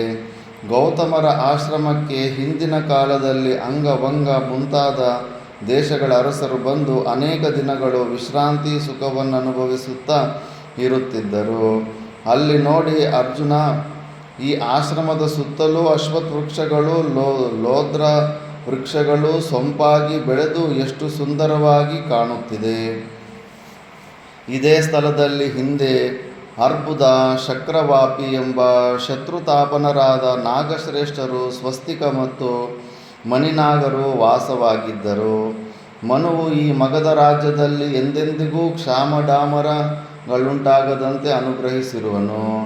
ಕೌಶಿಕ ಮತ್ತು ಮಣಿಮಂತರು ಅನೇಕ ವಿಧವಾದ ವರಗಳನ್ನಿತ್ತು ಈ ಪಟ್ಟಣವನ್ನು ಅನುಗ್ರಹಿಸಿರುವರು. ಇಂತಹ ಸುಂದರವಾದ ಮತ್ತು ದುರ್ಗಮವಾದ ರಾಜಧಾನಿಯಲ್ಲಿ ಅನುಪಮವಾದ ಅರ್ಥಸಿದ್ಧಿಯ ಅಭಿಲಾಷೆಯಿಂದ ಜರಾಸಂಧನು ರಾಜ್ಯಭಾರವನ್ನು ಮಾಡುತ್ತಿದ್ದಾನೆ. ಅಂಥವನ ದರ್ಪವನ್ನು ನಾವಿಂದು ಮುರಿಯಲು ಹೊರಟಿದ್ದೇವೆ. ಜನಮೇಜಯ, ಭೀಮಾರ್ಜುನ ಕೃಷ್ಣರು ದುರ್ಗಮವಾಗಿದ್ದ ಗಿರಿವಜ್ರವನ್ನು ಸಮೀಪಿಸಿದರು. ಹಿಂದೆಯೇ ಹೇಳಿದಂತೆ ಆ ಸುಂದರ ನಗರಿಯಲ್ಲಿ ಚಾತುರ್ವರ್ಣ್ಯದವರು ಹೃಷ್ಟಪುಷ್ಟರಾಗಿ ಯಾವ ವಿಧವಾದ ಈತಿ ಬಾಧೆಗಳೂ ಇಲ್ಲದೆ ಸಂತೋಷದಿಂದಿದ್ದರು. ನಗರವನ್ನು ಸಮೀಪಿಸಿದ ಶ್ರೀಕೃಷ್ಣಾರ್ಜುನ ಭೀಮರು ಮಹಾದ್ವಾರದ ಮೂಲಕವಾಗಿ ಗಿರಿವಜ್ರವನ್ನು ಪ್ರವೇಶಿಸಲಿಲ್ಲ, ಬೇರೊಂದು ದಾರಿಯನ್ನೇ ನಿರ್ಮಿಸಿದರು. ಮಗಧ ದೇಶದ ರಾಜರಿಂದಲೂ ಜನರಿಂದಲೂ ಆರಾಧಿಸಲ್ಪಡುತ್ತಿದ್ದ ಗಿರಿವಜ್ರಕ್ಕೆ ಕಲಶಪ್ರಾಯವಾಗಿದ್ದ ಚೈತಕ ಪರ್ವತವನ್ನು ಮೂವರು ಹತ್ತಿದರು. ಆ ಪರ್ವತದ ಮೇಲೆ 3 ನಗಾರಿಗಳಿದ್ದವು, ದೊಡ್ಡ ಡೋಲುಗಳು, ನಗಾರಿಗಳು.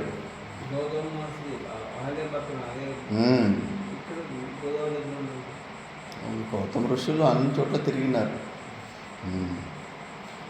3 ದೊಡ್ಡ ದೊಡ್ಡ ಡ್ರಮ್ಗಳಿರ್ತವೆ. 3 ಹತ್ತಿದರು. ಆ ಪರ್ವತದ ಮೇಲೆ 3 ನಗಾರಿಗಳಿದ್ದವು. ಪದೇ ಪದೇ ಪ್ರಜೆಗಳನ್ನು ಹಿಂಸಿಸುತ್ತಿದ್ದ ವೃಷಭ ರೂಪಿಯಾದ ರಾಕ್ಷಸನೊಬ್ಬನನ್ನು ಬೃಹದ್ರಥನು ಸಂಹಾರ ಮಾಡಿ ಅವನ ಚರ್ಮದಿಂದ ಈ 3 ನಗಾರಿಗಳನ್ನು ಮಾಡಿಸಿದ್ದನು. ಒಬ್ಬ ರಾಕ್ಷಸನನ್ನು ಸಾಯಿಸಿ ಜರಾಸಂಧ ಅವನ ರಾಕ್ಷಸನ ಚರ್ಮದಿಂದ ಆ ಡೋಲ್ ಮಾಡಿಸಿರ್ತಾನಂತೆ. ಮತ್ತು ಆ ನಗಾರಿಗಳನ್ನು ಒಮ್ಮೆ ಬಾರಿಸಿದರೆ ಅವುಗಳ ಶಬ್ದವು 1 ತಿಂಗಳ ಪರ್ಯಂತವೂ ಪ್ರತಿಧ್ವನಿತವಾಗುತ್ತಿತ್ತು. ಒಂದು ಸತಿ ಹೊಡೆದಾಗ ನಾವು ಡೊಂಗಿ ಅಂತ 1 ತಿಂಗಳು ಶಬ್ದ ಬರ್ತಾ ಇತ್ತಂತೆ. ಮತ್ತು ಅಂತಹ ನಗಾರಿಗಳನ್ನು ಭೀಮಾರ್ಜುನರು ಒಡೆದು ಹಾಕಿದರು. ಹೊಟ್ಟೆಯಿಂದ ಆ ನಗಾರಿಗಳನ್ನು ಒಡೆಯೋ ಟೆಕ್ನಿಕ್ ಇರುತ್ತೆ. ಯಾರು ಅವರು ಹೊಟ್ಟೆಯಿಂದ ಆ ಡ್ರಮ್ಮನ್ನು ಹೊಡೆದಾಕ್ಬಿಡ್ತಾರೋ ಅವರು ಜರಾಸಂಧನನ್ನು ಕೊಳ್ಳಬಹುದು ಅಂತ ಇದು ಸೂಕ್ತಿ ಇರುತ್ತೆ. ಅದರಿಂದ ತಾವು ಕೊಳ್ಳಲಿದ್ದ ಜರಾಸಂಧನ ತಲೆಯನ್ನು ಮೆಟ್ಟಿದಂತೆಯೇ ಭಾವಿಸಿದರು. ಅನಂತರ ಮಗಧ ದೇಶೀಯರಿಗೆ ಬಹುಪ್ರಿಯವಾಗಿದ್ದ ಚೈತಕ ಪರ್ವತದ ಶಿಖರವನ್ನು ಹತ್ತಿದರು. ಜರಾಸಂಧನ ವಧೆಯಲ್ಲಿಯೇ ಇಚ್ಛೆಯುಳ್ಳವರಾಗಿದ್ದ ಕೃಷ್ಣಾರ್ಜುನ ಭೀಮರು ಚೈತ್ಯಕ ಪರ್ವತದ ಶಿಖರವನ್ನು ಧ್ವಂಸ ಮಾಡಿದರು. ಚೈತ್ಯಕ ಪರ್ವತದ ವಿಶಾಲವಾಗಿದ್ದ ಆ ಶಿಖರವು ಬಹಳ ಕಾಲದಿಂದಲೂ ವಿಜೃಂಭಿಸುತ್ತಿದ್ದಿತು, ಸುದೃಢವಾಗಿದ್ದಿತು. ಗಂಧಮಾಲ್ಯಾದಿಗಳಿಂದ ಆ ಶಿಖರವನ್ನು ಪ್ರತಿನಿತ್ಯವೂ ಮಾಗಧರು ಪೂಜಿಸುತ್ತಿದ್ದರು. ಅಂತಹ ಸುಪ್ರತಿಷ್ಠವಾಗಿದ್ದ ಚೈತಕ ಪರ್ವತದ ಶಿಖರವನ್ನು ಮಹಾಬಾಹುಗಳಾದ ಕೃಷ್ಣಾರ್ಜುನ ಭೀಮರು ಧ್ವಂಸ ಮಾಡಿ ಕೆಳಗುರುಳಿಸಿ ತಾವು ಮಾಡಿದ ಕಾರ್ಯದಿಂದ ಅತ್ಯಂತ ಹೃಷ್ಟರಾಗಿ ಬೇರೆಯ ಮಾರ್ಗವನ್ನೇ ಕಲ್ಪಿಸಿಕೊಂಡು ರಾಜಧಾನಿಯನ್ನು ಪ್ರವೇಶಿಸಿದರು. ಆ ವೇಳೆಗೆ ಸರಿಯಾಗಿ ನಗರದಲ್ಲಿ ಅನೇಕ ವಿಧವಾದ ಅಶುಭ ಸೂಚಕಗಳಾದ ಉಲ್ಕಾಪಾತ, ಅಗ್ನಿಪ್ರಕೋಪ ಮುಂತಾದ ತಲೆದೋರುದುವು. ಶಕುನ ವಿಜ್ಞಾನವನ್ನು ತಿಳಿದಿದ್ದ ವೇದ ಪಾರಂಗತರಾದ ಬ್ರಾಹ್ಮಣರು ಜರಾಸಂಧನಿಗೆ ಆ ವಿಷಯವನ್ನು ತಿಳಿಸಿದರು. ಜರಾಸಂಧನನ್ನು ಆನೆಯ ಮೇಲೆ ಕುಳ್ಳಿರಿಸಿ ಶಾಂತಿಗಾಗಿ 4 ದಿಕ್ಕುಗಳಲ್ಲಿಯೂ ಪರ್ಯಗ್ನೀಕರಣಗಳನ್ನು ಮಾಡಿದರು. ಒಡನೆಯೇ ಶೂರನಾದ ಜರಾಸಂಧನು ಅರಿಷ್ಟ ನಿವಾರಣೆಗಾಗಿ ನಾನಾ ವಿಧವಾದ ಹೋಮ ಹವನಗಳನ್ನು ಮಾಡಿ ಉಪವಾಸ ವ್ರತವನ್ನು ಕೈಗೊಂಡನು.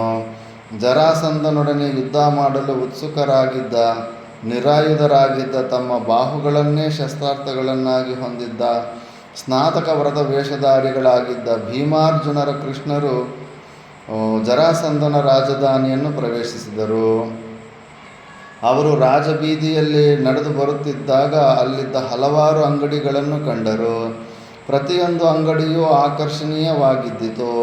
ಅಂಗಡಿಗಳಲ್ಲಿ ಯಥೇಚ್ಛವಾಗಿ ಜನೋಪಯೋಗಿಯಾದ ವಸ್ತುಗಳು ತುಂಬಿದ್ದವು. ಹಲವು ಬಗೆಯ ತಿಂಡಿ ತಿನಿಸುಗಳು ಅಂಗಡಿಗಳು, ಹೂವಿನ ಅಂಗಡಿಗಳು ಇದ್ದವು. ಅವುಗಳೆಲ್ಲವನ್ನೂ ನೋಡುತ್ತಾ ಮೂವರು ಅರಮನೆಯ ಕಡೆಗೆ ಮುಂದುವರಿದರು.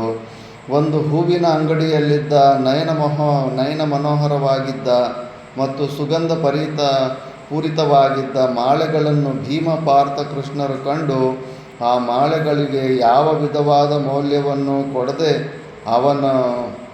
ಅವನ್ನು ಹೂವಾಡಿಗನಿಂದ ಬಲಾತ್ಕಾರವಾಗಿ ತೆಗೆದುಕೊಂಡು ತಮ್ಮ ಶರೀರವನ್ನು ಸಿಂಗರಿಸಿಕೊಂಡರು. ವಿಚಿತ್ರವಾದ ವಸ್ತ್ರಗಳನ್ನು, ಮಾಲೆಗಳನ್ನು ಮತ್ತು ಕರ್ಣಕುಂಡಲಗಳನ್ನು ಧರಿಸಿದವರಾಗಿ ಹಿಮಾಲಯದ ಸಿಂಹಗಳು ದನದ ಕೊಟ್ಟಿಗೆಯೊಳಗೆ ನುಗ್ಗುವಂತೆ ಮಹಾಪರಾಕ್ರಮಿಗಳಾದ ಕೃಷ್ಣಾರ್ಜುನ ಭೀಮರು ಜರಾಸಂಧನ ಅರಮನೆಯನ್ನು ಪ್ರವೇಶಿಸಿದರು. ಚಂದನಾಗುರುಗಳಿಂದ ಲೇಪಿತವಾಗಿದ್ದ ಅವರ ತೋಳುಗಳು ಶಾಲವೃಕ್ಷದ ದೊಡ್ಡ ರೆಂಬೆಗಳಂತೆ ಕಾಣುತ್ತಿದ್ದವು. ಮಗದ ಜಗಳಂತಿದ್ದ ವಿಶಾಲವಕ್ಷರಾದ ಮೂವರು ಮಹಾಪುರುಷರನ್ನು ಕಂಡು ಮಗಧ ರಾಜನ ಪ್ರಜೆಗಳು ಸಂಭ್ರಾಂತರಾದರು.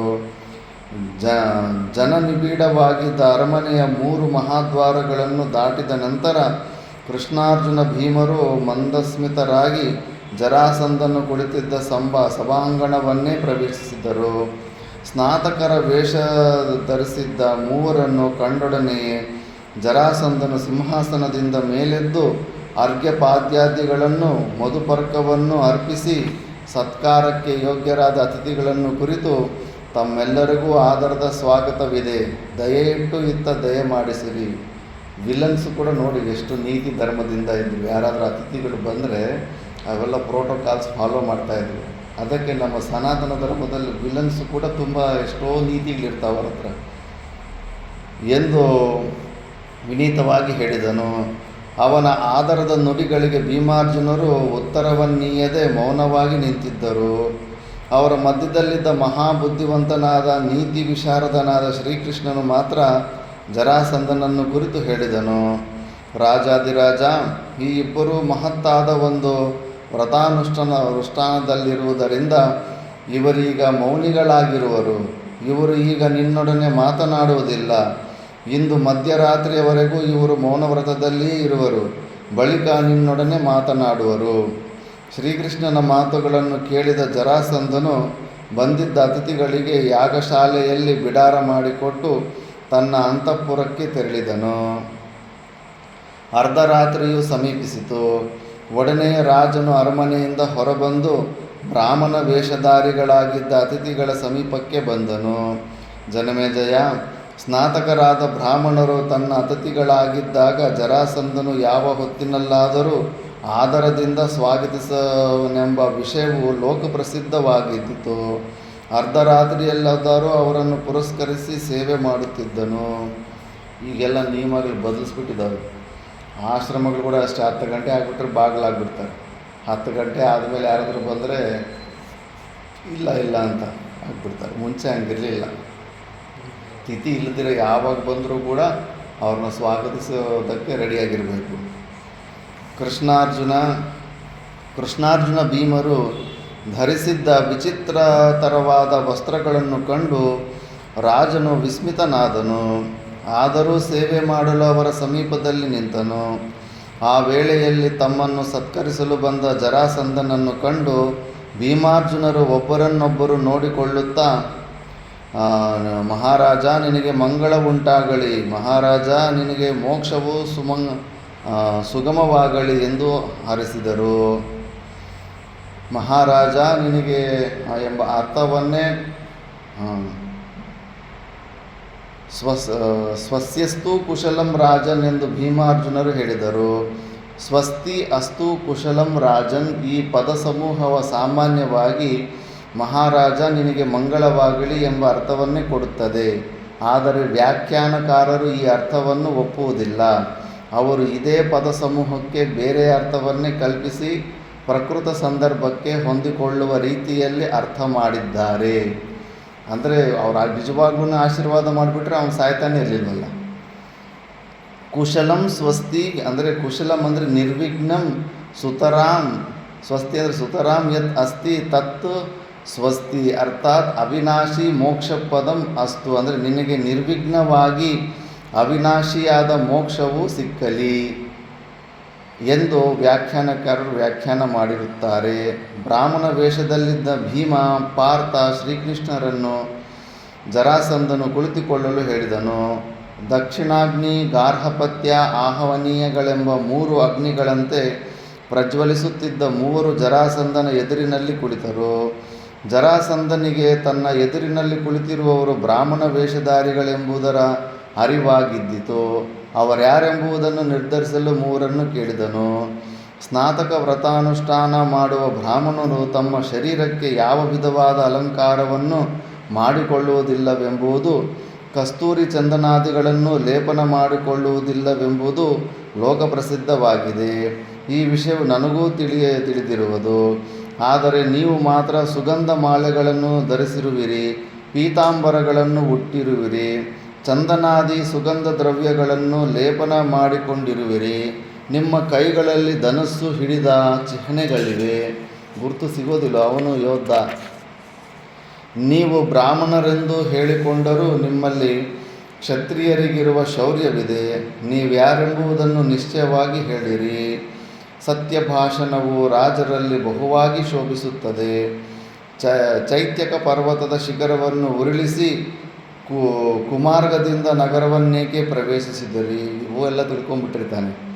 ಶಿಖರವನ್ನು ಉರುಳಿಸುವುದರಿಂದ ರಾಜಕೋಪಕ್ಕೆ ಬಲಿಯಾಗುವರೆಂಬ ಅರಿವಾಗಲಿಲ್ಲವೇ? ಬ್ರಾಹ್ಮಣನಾದವನಿಗೆ ವಿಶೇಷವಾಗಿ ವಾಕ್ಯಕ್ತಿ ಇರುವ ವಾಕ್ಶಕ್ತಿ ಇರುವುದೇ ಹೊರತು ಕ್ರಿಯಾಶಕ್ತಿ ಇರುವುದಿಲ್ಲ. ಬ್ರಾಹ್ಮಣರಿಗೆ ಬರೀ ವಾಕ್ಶಕ್ತಿ, ಕ್ರಿಯಾಶಕ್ತಿ ಶರೀರದಲ್ಲಿ ಅಷ್ಟೊಂದು ಬಲವಂತವಾಗಿರೋದಿಲ್ಲ. ಕ್ರಿಯಾಶಕ್ತಿ ಇರುವುದು ಕ್ಷತ್ರಿಯನಿಗೆ ಮಾತ್ರ. ನೀವು ಯಾವ ವರ್ಣದವರೆಂದು ಹೇಳಿಕೊಳ್ಳುತ್ತಿರುವಿರೋ ಆ ವರ್ಣದವರಿಗೆ ಉಚಿತವಾಗಿರುವ ಕಾರ್ಯವನ್ನು ನೀವು ಮಾಡಿರುವುದಿಲ್ಲ. ಆದುದರಿಂದ ನೀವು ಯಾರು, ನಿಮ್ಮ ಧ್ಯೇಯೋದ್ದೇಶಗಳಾದರೂ ಏನು ಎಂಬುದನ್ನು ಸ್ಪಷ್ಟವಾಗಿ ಹೇಳಿರಿ. ನೀವು ಕುತ್ಸಿತ ಮಾರ್ಗದಿಂದ ನಗರ ಪ್ರವೇಶವನ್ನು ಮಾಡಿರುವುದು ಅಲ್ಲದೆ ಅರಮನೆಗೆ ಬಂದಾಗ ನನ್ನ ಪೂಜೆಯನ್ನು ಸ್ವೀಕರಿಸಲಿಲ್ಲ. ಇದಕ್ಕಾದರೂ ಕಾರಣವೇನು? ನನ್ನನ್ನರಿಸಿ ಏಕೆ ಬಂದಿರುವಿರಿ? ಎಲ್ಲವನ್ನೂ ವಿಶದವಾಗಿ ತಿಳಿಸಿರಿ. ಜರಾಸಂಧನ ಮಾತುಗಳನ್ನು ಕೇಳಿ ನೀತಿ ವಿಶಾರದನಾದ ಶ್ರೀಕೃಷ್ಣನು ಯಥಾಸೂಕ್ತವಾಗಿ ಉತ್ತರಿಸಿದನು. ಮಹಾರಾಜ, ನಮ್ಮನ್ನು ನೀನು ಸ್ನಾತಕ ವ್ರತಾನುಷ್ಠಾತೃಗಳೆಂದೇ ಭಾವಿಸು. ಆದರೆ ಸ್ನಾತಕ ವ್ರತವು ಬ್ರಾಹ್ಮಣರಿಗೆ ಮಾತ್ರವೇ ಹೇಳಲ್ಪಟ್ಟಿರುವುದಿಲ್ಲ. ನನಗೆ ತಿಳಿದಿರುವಂತೆ ಈ ವ್ರತವನ್ನು ಕ್ಷತ್ರಿಯ ವೈಶ್ಯರು ಆಚರಿಸಬಹುದಾಗಿದೆ. ಆದರೆ ಆಯಾ ವರ್ಣದವರು ಈ ವ್ರತಾಚರಣೆಯನ್ನು ಮಾಡುವಾಗ ಅನುಸರಿಸಬೇಕಾದ ಅನೇಕ ನಿಯಮಗಳೂ ಇವೆ ಮತ್ತು ಅದರಿಂದ ಉಂಟಾಗುವ ಫಲವು ಆಯಾ ವರ್ಣದ ಧರ್ಮಾನುಸಾರವಾಗಿಯೇ ಲಭಿಸುವುದು. ಕ್ಷತ್ರಿಯನು ಈ ವ್ರತಾನುಷ್ಠಾನವನ್ನು ಮಾಡುವುದರಿಂದ ಶ್ರೀಮಂತನಾಗುತ್ತಾನೆ. ಪುಷ್ಪಮಾಲೆಯನ್ನು ಧರಿಸಿದವರೆಗೆ ಯಶಸ್ಸು ಸಿದ್ಧಿಸುತ್ತದೆ. ಈ ಕಾರಣದಿಂದಲೇ ನಾವು ಪುಷ್ಪಮಾಲಿಕೆಗಳನ್ನು ಧರಿಸಿದ್ದೇವೆ. ನೀನು ಹೇಳಿದಂತೆಯೇ ಕ್ಷತ್ರಿಯರು ತಮ್ಮ ಶೌರ್ಯವನ್ನು ಬಾಹುಗಳಿಂದ ತೋರುವರೇ ಹೊರತು ಮಾತಿನಿಂದ ತೋರುವುದಿಲ್ಲ. ಆದುದರಿಂದ ಕ್ಷತ್ರಿಯನಾಡುವ ಮಾತುಗಳು ತೀಕ್ಷ್ಣವಾಗಿರುವುದಿಲ್ಲ. ಚತುರ್ಮುಖನು ತನ್ನ ಬಲವನ್ನೇ ಕ್ಷತ್ರಿಯನ ಭುಜಗಳಲ್ಲಿ ನಿಕ್ಷೇಪಿಸಿರುತ್ತಾನೆ. ಕ್ಷತ್ರಿಯ ಬಲವನ್ನು ನೀನು ನೋಡಬೇಕೆಂದು ಆಶಿಸುವೆಯಾದರೆ ಹಿಂದೆ ಅದು ಕಾಣುವೆ. ಜರಾಸಂಧ, ನಾವು ಕುತ್ಸಿತ ಮಾರ್ಗದಿಂದ ನಗರ ಪ್ರವೇಶವನ್ನು ಮಾಡಿದೆವೆಂದು ಹೇಳಿದೆಯಲ್ಲವೇ? ಯಾವಾಗಲೂ ಧೀರರಾದವರು ಶತ್ರುಗಳ ಮನೆಯನ್ನು ಪ್ರವೇಶಿಸಬೇಕಾದರೆ ಮಹಾದ್ವಾರದ ಮೂಲಕ ಪ್ರವೇಶಿಸುವುದಿಲ್ಲ. ಇದು ಒಂದು ನಿಯಮ ಇರುತ್ತಂತೆ. ಮಿತ್ರರಾದವರು ಮನೆಯನ್ನು ಮಾತ್ರವೇ ಮಹಾದ್ವಾರದ ಮೂಲಕ ಪ್ರವೇಶಿಸುತ್ತಾರೆ. ಇದು ಧರ್ಮಸಮ್ಮತವಾಗಿಯೇ ಇದೆ. ನಿನ್ನ ಸತ್ಕಾರವನ್ನು ಸ್ವೀಕರಿಸದಿರುವ ವಿಷಯವಾಗಿ ಹೇಳುವುದಾದರೆ, ನಾವು ಒಂದು ಕಾರ್ಯದ ನಿಮಿತ್ತವಾಗಿ ಇಲ್ಲಿಗೆ ಬಂದಿರುವೆವು. ಮೇಲಾಗಿ ನಾವು ಶತ್ರುಗಳಿಂದ ಕೊಡಲ್ಪಡುವ ಸತ್ಕಾರವನ್ನು ಸ್ವೀಕರಿಸುವುದಿಲ್ಲವೆಂಬುದನ್ನು ಮನಗಾಣು. ಇದು ನಮ್ಮ ಸನಾತನವಾದ ವ್ರತವಾಗಿರುವುದು. ಪಾರೀಕ್ಷಿತ, ಕೃಷ್ಣನ ಮಾತಿನಲ್ಲಿ ಜರಾಸಂಧನನ್ನು ಯುದ್ಧಕ್ಕೆ ಆಹ್ವಾನಿಸುವ ಅಭಿಪ್ರಾಯವು ಮೂಡಿದ್ದಿತು. ಅದನ್ನು ಜರಾಸಂಧನು ಗ್ರಹಿಸಿದನು. ಭೀಮ, ಪಾರ್ಥ, ಶ್ರೀಕೃಷ್ಣರು ಸ್ನಾತಕ ವೇಷಧಾರಿಗಳಾಗಿ ಬಂದಿರುವರಲ್ಲವೇ? ಜರಾಸಂಧನು ಅವರನ್ನು ಸ್ನಾತಕರೆಂದೇ ಬಗೆದು ಉತ್ತರಿಸಿದನು. ನಾನು ನನ್ನ ಹಿಂದಿನ ಆಗುಹೋಗುಗಳನ್ನು ಹಲವು ಬಾರಿ ಸ್ಮರಿಸಿಕೊಂಡರೆ ನಿಮ್ಮೊಡನೆ ಹಗೆತನವನ್ನು ಕಟ್ಟಿಕೊಂಡು ಪ್ರಸಂಗವು ನನ್ನ ಸ್ಮರಣೆಗೆ ಬಾರದಾಗಿದೆ. ನಾನು ನಿಮಗೆ ಯಾವ ವಿಧದಲ್ಲಿಯೂ ಯಾವ ಕಾಲದಲ್ಲಿಯೂ ತೊಂದರೆಯನ್ನುಂಟು ಮಾಡಿರುವುದಿಲ್ಲ.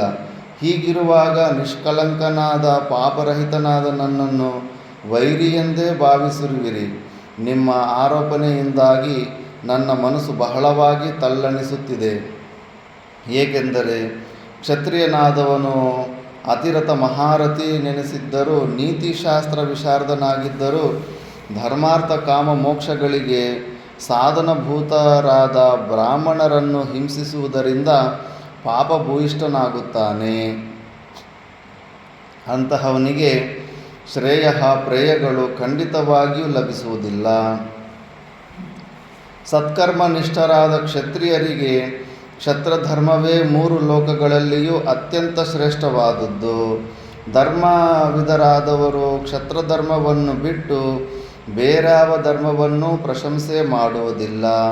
ಅಂತಹ ಕ್ಷತ್ರಧರ್ಮದಲ್ಲಿ ನಿರತನಾಗಿರುವ ನಾನು ನನ್ನ ಆಳ್ವಿಕೆಗೆ ಒಳಪಟ್ಟಿರುವ ಪ್ರಜೆಗಳನ್ನು ಯಾವ ರೀತಿಯಲ್ಲಿಯೂ ಹಿಂಸಿಸುತ್ತಿಲ್ಲ. ನೀವು ಪ್ರಮಾದದಿಂದಾಗಿ ವಾಸ್ತವಾಂಶಕ್ಕೆ ವೈಪರೀತ್ಯವನ್ನು ಕಲ್ಪಿಸಿಕೊಂಡು ಹೇಳುತ್ತಿರುವಿರಿ. ಶ್ರೀಕೃಷ್ಣನು ಹೇಳುತ್ತಾನೆ, ಮಹಾಬಾಹುವೆ, ಕ್ಷತ್ರಿಯ ವಂಶಕ್ಕೆ ತಿಲಕಪ್ರಾಯನಾಗಿರುವ ಧರ್ಮಜ್ಞನಾದ ರಾಜನೊಬ್ಬನಿರುವನು. ಅವನು ತನ್ನ ವಂಶದ ಗೌರವವನ್ನು ಉಳಿಸಿಕೊಳ್ಳಬೇಕೆಂಬ ಅಭಿಲಾಷೆಯಿಂದಾಗಿ ನಿನ್ನಲ್ಲಿಗೆ ನಮ್ಮನ್ನು ಕಳುಹಿಸಿಕೊಟ್ಟಿರುವನು. ಅವನ ಆಜ್ಞಾಧಾರಕರಾಗಿ ನಾವಿಲ್ಲಿಗೆ ಬಂದಿರುವೆವು. ಜರಾಸಂಧ, ನೀನು ಪಾಪರಹಿತನೆಂದು ನಿನ್ನ ಆಶ್ರಿತರಿಗೆ ಯಾವಾಗಲೂ ತೊಂದರೆಯನ್ನುಂಟು ಮಾಡುವುದಿಲ್ಲವೆಂದು ಹೇಳಿದೆಯಲ್ಲವೇ? ನೀನು ಪ್ರಪಂಚದ 100 ರಾಜ ಮಹಾರಾಜರನ್ನು ಗೆದ್ದು ಸೆರೆ ಹಿಡಿದು ತಂದಿರುವೆ. ನೀನು ರಾಜರನ್ನು ಗೆಲ್ಲಬಹುದು, ಅವರನ್ನು ಆಶ್ರಿತರನ್ನಾಗಿಯೂ ಮಾಡಿಕೊಳ್ಳಬಹುದು. ಆದರೆ ಧರ್ಮಾತ್ಮರಾದ ರಾಜರನ್ನು ಬಂದಿಗಳಂತೆ ಸೆರೆ ಹಿಡಿದಿಟ್ಟಿರುವುದು ಪಾಪ ಕಾರ್ಯವಾಗುವುದಿಲ್ಲವೇ? ಈ ವಿಷಯದಲ್ಲಿ ನೀನು ನಿರಪರಾಧಿ ಎಂದು ಹೇಗೆ ತಾನೇ ಹೇಳಿಕೊಳ್ಳುವೆ? ಜರಾಸಂಧ, ಇದಕ್ಕಿಂತಲೂ ಮಿಗಿಲಾಗಿ ಆ ರಾಜರನ್ನು ನೀನು ಬಂದಿಗಳನ್ನಾಗಿಯೇ ಸೆರೆಯಲ್ಲಿಟ್ಟಿರುವುದಿಲ್ಲ. ಅವರೆಲ್ಲರನ್ನೂ ರುದ್ರದೇವನಿಗೆ ಆಹುತಿ ಕೊಡಲು ನಿಶ್ಚಯಿಸಿ ರಾಜರನ್ನು ಯಾಗಪಶುಗಳನ್ನಾಗಿ ಪರಿವರ್ತನೆ ಮಾಡಲಿರುವೆಯಲ್ಲವೇ? ಇದಕ್ಕಿಂತಲೂ ಕ್ರೂರ ಕರ್ಮವು ಮತ್ತೊಂದಿರುವುದೇ? ಉದಾಸೀನತೆಯಿಂದಿದ್ದರೆ ನೀನು ಮಾಡಲಿರುವ ಈ ಕ್ರೂರ ಕರ್ಮದಲ್ಲಿ ನಾವು ಭಾಗಿಗಳಾದಂತಾಗುತ್ತದೆ. ನಾವು ಧರ್ಮಜ್ಞರಾಗಿರುವುದರಿಂದ ಧರ್ಮರಕ್ಷಣೆಯೇ ನಮ್ಮ ಮುಖ್ಯ ಕರ್ತವ್ಯವಾಗಿದೆ. ಧರ್ಮರಕ್ಷಣೆಯನ್ನು ಮಾಡಲು ಸಾಮರ್ಥ್ಯವಿರುವಾಗ ನೀನು ಮಾಡುತ್ತಿರುವ ಅಧರ್ಮ ಕಾರ್ಯವನ್ನು ನಾವು ಪ್ರತಿಬಂಧಿಸದಿದ್ದರೆ ನಾವು ಈ ಅಕಾರ್ಯವನ್ನು ಸಮ್ಮತಿಸಿದಂತಾಗುತ್ತದೆ. ಅಧರ್ಮ, ಅದಕ್ಕೆ ನೋಡಿದವ್ರಿಗೆ ಯಾಕೆ ಪಾಪ ಬರುತ್ತಂದರೆ, ಇಂಥ ಜಾಗದಲ್ಲಿ ಅಧರ್ಮ ನಡೀತಾ ಅಂತ ಗೊತ್ತಿದ್ದು ನೀನು ಏನು ಮಾಡಲಿಲ್ಲ ಅಂದರೆ ನಿನಗೂ ಒಂದು ಭಾಗ ಬರುತ್ತೆ. ನಿನ್ನ ನೋಡಿ ಎಂಕರೇಜ್ ಮಾಡ್ತಾ ಇದೆಯಾ ಅಂತ, ತಡೆಯೋಕ್ಕೆ ಹೋಗಲೇ ಇಲ್ಲ ನೀನು ಅಂತ. ಮೇಲಾಗಿ ನೀನು ಮಾಡಲಿರುವ ಕಾರ್ಯದಲ್ಲಿ ಲೇಷವಾದರೂ ಧರ್ಮವಿದೆಯಾ ಎಂಬುದನ್ನು ಪರ್ಯಾಲೋಚಿಸಿದರೆ, ಮಹಾರಾಜ, ದೇವತೆಗಳಿಗೆ ನರಬಲಿ ಕೊಡುವುದನ್ನು ನಾವಿದುವರೆಗೂ ಕಂಡೂ ಇಲ್ಲ, ಕೇಳಿಯೂ ಇಲ್ಲ. ಹೀಗಿರುವಾಗ ನೀನು ಯಾವ ಕಾರಣದಿಂದಾಗಿ ದೇವದೇವನಾದ ಶಂಕರನಿಗೆ ನರಬಲಿಯನ್ನು ಕೊಡಲು ನಿಶ್ಚಯಿಸಿರುವೆ? ಜರಾಸಂಧ, ನೀನು ನಿನ್ನ ವಂಶೀಯರಾದ ನಿನ್ನ ವರ್ಣದವರೇ ಆದ ಕ್ಷತ್ರಿಯರನ್ನೇ ಬಲಿಪಶುಗಳಂತೆ ಭಾವಿಸಿರುವೆಯಲ್ಲ. ಇಂತಹ ಹೀನ ಬುದ್ಧಿಯುಳ್ಳ ರಾಜನು ನಿನ್ನ ಹೊರತಾಗಿ ಬೇರ್ಯಾವನಿದ್ದಾನೆ? ಯಾವನು ಯಾವ ಕಾಲದಲ್ಲಿ ಯಾವ ಕಾರ್ಯವನ್ನು ಮಾಡುವನೋ ಅವನು ಆಯಾ ಕಾಲಕ್ಕೆ ಅನುಗುಣವಾದ ಮತ್ತು ಆಯಾ ಕರ್ಮಕ್ಕೆ ಅನುಗುಣವಾದ ಫಲವನ್ನೇ ಹೊಂದುತ್ತಾನೆ. ಕಷ್ಟಕ್ಕೊಳಗಾಗಿರುವ ನಮ್ಮ ಬಾಂಧವರ ರಕ್ಷಣೆಗಾಗಿಯೂ ನಮ್ಮ ಕೀರ್ತಿಯನ್ನು ಹೆಚ್ಚಿಸಿಕೊಳ್ಳುವುದಕ್ಕಾಗಿಯೂ ನಮ್ಮ ಬಂಧುಗಳ ಕೊಲೆಗಾರನಾದ ನಿನ್ನನ್ನು ಸಂಹರಿಸುವ ಸಲುವಾಗಿಯೂ ನಾವಿಲ್ಲಿಗೆ ಬಂದಿರುತ್ತೇವೆ. ಪ್ರಪಂಚದಲ್ಲಿ ನಿನಗೆ ಸಮಾನರು ಬೇರೊಬ್ಬರಿಲ್ಲವೆಂದು ನೀನು ಎನಿಸಿರುವೆಯಲ್ಲವೇ? ನಿನ್ನ ಈ ನಿರ್ಧಾರವು ನಿನಗಾಗಿರುವ ಬುದ್ಧಿ ವಿಪ್ಲವಕ್ಕೆ ದ್ಯೋತಕವಾಗಿದೆ. ತನ್ನ ವಂಶದ ಪ್ರತಿಷ್ಠೆಯು ಎಷ್ಟೆಂಬುದನ್ನು ತಿಳಿದಿರುವ ಮಹಾತ್ಮನಾದ ಯಾವ ಕ್ಷತ್ರಿಯ ರಾಜನು ತಾನೇ ರಣಾಂಗಣದಲ್ಲಿ ಹಸುವನ್ನು ತೊರೆದು ಅವ್ಯಯವಾದ ಸ್ವರ್ಗಕ್ಕೆ ಹೋಗಲು ಇಚ್ಛಿಸದಿರುವನು. ಸ್ವರ್ಗ ಪ್ರಾಪ್ತಿಗಾಗಿ ಅನೇಕ ಯಜ್ಞಯಾಗಾದಿಗಳನ್ನು ಮಾಡುತ್ತಾರೆ. ಆದರೆ ಮನುಜಶ್ರೇಷ್ಠನೇ, ಕ್ಷತ್ರಿಯನಾದವನು ಸಮರವನ್ನೇ ಒಂದು ಯಜ್ಞವನ್ನಾಗಿ ಭಾವಿಸಿ ಸ್ವರ್ಗೈಕ ದೃಷ್ಟಿಯುಳ್ಳವನಾಗಿ ಬ್ರಹ್ಮಾಂಡವನ್ನೇ ಜಯಿಸುತ್ತಾನೆ, ಉತ್ತಮ ಲೋಕಗಳನ್ನು ಪಡೆಯುತ್ತಾನೆ. ವೇದಾಧ್ಯಯನವನ್ನು ಮಾಡುವುದು, ತಪಶ್ಚರ್ಯೆಯನ್ನು ಮಾಡುವುದು ಇವೆಲ್ಲವೂ ಸ್ವರ್ಗ ಪ್ರಾಪ್ತಿಗೆ ಸಾಧನಗಳಾಗುತ್ತವೆ. ಆದರೆ ವೇದಾಧ್ಯಯನ, ಯಶಸ್ಸಿನ ಆರ್ಜನೆ, ತಪಶ್ಚರ್ಯ ಈ ಮೂರು ಕ್ರಿಯೆಗಳಿಂದಲೂ ಕೆಲವೊಂದು ಕಾರಣಗಳಿಂದ ವೇದವನ್ನು ಸರಿಯಾಗಿ ಉಚ್ಚಾರಣೆ ಮಾಡದಿರುವುದು, ಅಪಸ್ವರವನ್ನು ಹೇಳುವುದು ಇತ್ಯಾದಿ ದೋಷಗಳಿಂದ ಸ್ವರ್ಗ ಪ್ರಾಪ್ತಿಯಾಗದಿರಬಹುದು. ಆದರೆ ರಣಾಂಗಣದಲ್ಲಿ ಹಸುವನ್ನು ನೀಗುವುದರಿಂದ ಸ್ವರ್ಗ ಪ್ರಾಪ್ತಿಯು ಶತಶಃ ಸಿದ್ಧ. ಇದರಲ್ಲಿ ಯಾವ ಸಂಶಯವೂ ಇಲ್ಲ. ಇಂದ್ರನ ಪ್ರಾಸಾದವಾದ ವೈಜಯಂತವೆಂಬ ಅರಮನೆಯನ್ನು ಪ್ರವೇಶಿಸಲು ಯುದ್ಧದಲ್ಲಿ ಹಸುವನ್ನು ನೀಗುವುದೇ ಸರಿಯಾದ ಮಾರ್ಗ. ಈ ವಿಧವಾದ ನಿಶ್ಚಯವನ್ನು ಮಾಡಿಯೇ ಶತಕ್ರತುವು ಅಸುರರೆಲ್ಲರನ್ನೂ ಜಯಿಸಿ ತ್ರೈಲೋಕ್ಯಾಧಿಪತಿಯಾದನು. ಜರಾಸಂಧ, ನಮ್ಮೊಡನೆ ಮಾಡಲಿರುವ ಯುದ್ಧವು ನಿನಗೆ ಸ್ವರ್ಗ ಪ್ರಾಪ್ತಿಗೆ ಸಾಧಕವಾಗುತ್ತದೆ. ಸೆಣಸಾಟದಲ್ಲಿಯೂ ಪಾತ್ರಗಳನ್ನು ವಿಭಜಿಸಬೇಕು. ಅಸಂಖ್ಯಾತವಾದ ಮಗದ ಸೈನ್ಯದಿಂದ ಕೂಡಿರುವ ನೀನು ನಿನ್ನೊಬ್ಬನಲ್ಲಿಯೇ ಮಹಾಪರಾಕ್ರಮ ಇರುವುದೆಂದು ಭಾವಿಸಿ ಇತರ ರಾಜರನ್ನೊಂದಿಗೆ ತುಚ್ಛೀಕರಿಸಬಾರದು. ಪರಾಕ್ರಮವೆಂಬುದು ಪ್ರತಿಯೊಬ್ಬನಲ್ಲಿಯೂ ಇರುವುದು. ಕೆಲವರಲ್ಲಿ ನಿನಗೆ ಸಮಾನವಾದ ಪರಾಕ್ರಮವಿರಬಹುದು, ಮತ್ತು ಕೆಲವರಲ್ಲಿ ನಿನ್ನಲ್ಲಿರುವುದಕ್ಕಿಂತಲೂ ಮಿಗಿಲಾದ ಪರಾಕ್ರಮವೇ ಇರಬಹುದು. ಅಂತಹ ಪರಾಕ್ರಮಿಗಳು ಸಾಹಸಿಗಳು ಪ್ರಕಾಶಕ್ಕೆ ಬರುವವರೆಗೂ ನೀನು ಪರಾಕ್ರಮದಲ್ಲಿ ಅದ್ವಿತೀಯನೆಂದು ಎಂಬ ಭ್ರಾಂತಿಯನ್ನು ಹೊಂದಿರುವೆ. ಮಗದ ಇಂದು ನಾವು ನಿನ್ನನ್ನು ಎದುರಿಸಲು ಬಂದಿರುತ್ತೇವೆ. ಈ ಕಡೆಯ ಸನ್ನಿವೇಶದಲ್ಲಿಯೂ ನಾವು ನಿನ್ನನ್ನು ಎಚ್ಚರಿಸುವ ಇಚ್ಛೆಯುಳ್ಳವರಾಗಿದ್ದೇವೆ. ಜರಾಸಂಧ, ಬುದ್ಧಿಹೀನನಾಗಿ ನಿನಗೆ ಸಮಾನವಾದ ಪರಾಕ್ರಮವಿರುವವರನ್ನು ಅನಾದರಣೆ ಮಾಡಬೇಡ. ನಿನ್ನ ಪ್ರೌಢಿಮೆಯನ್ನು ಬದಿಗಿಡು. ನಿನ್ನ ಅಹಂಕಾರದ ಕಾರಣದಿಂದಾಗಿ ಬಂಧು ಮಿತ್ರ ಸುತಾಮಾತ್ಯ ಸೇನಾಪತಿಗಳೊಡನೆ ನೀನು ಯಮಾಲಯಕ್ಕೆ ಹೋಗಬೇಕಾದೀತು. ಅದಕ್ಕೆ ಅವಕಾಶವನ್ನೀಯಬೇಡ. ದಂಭೋದ್ಭವ, ಕಾರ್ತ್ಯವೀರ್ಯ, ಉತ್ತರ, ಬೃಹದ್ರಥ ಇವರೆಲ್ಲರೂ ನಿನ್ನಂತೆಯೇ ತಮಗಿಂತಲೂ ಶ್ರೇಷ್ಠರೆನಿಸಿದವರನ್ನು ಅನಾದರಣೆ ಮಾಡಿದ ಕಾರಣದಿಂದ ವಿನಾಶ ಹೊಂದಿದರು. ನೀನು ಬಂಧನದಲ್ಲಿಟ್ಟಿರುವ ರಾಜರ ವಿಮೋಚನೆಗಾಗಿ ಬಂದಿರುವ ನಾವು ಬ್ರಾಹ್ಮಣರಲ್ಲ. ನಾನೇ ಋಷಿಕೇಶನು. ನನ್ನನ್ನು ಶೌರಿ ಎಂದೇ ಕರೆಯುತ್ತಾರೆ.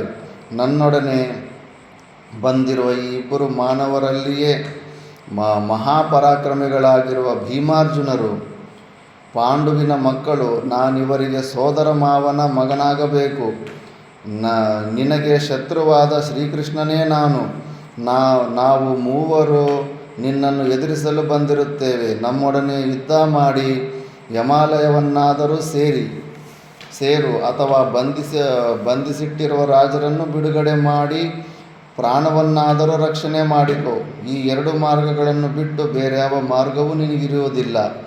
ಜರಾಸಂಧನು ವಿರೋಚಿತವಾದ ರೀತಿಯಲ್ಲಿ ಉತ್ತರಿಸಿದನು.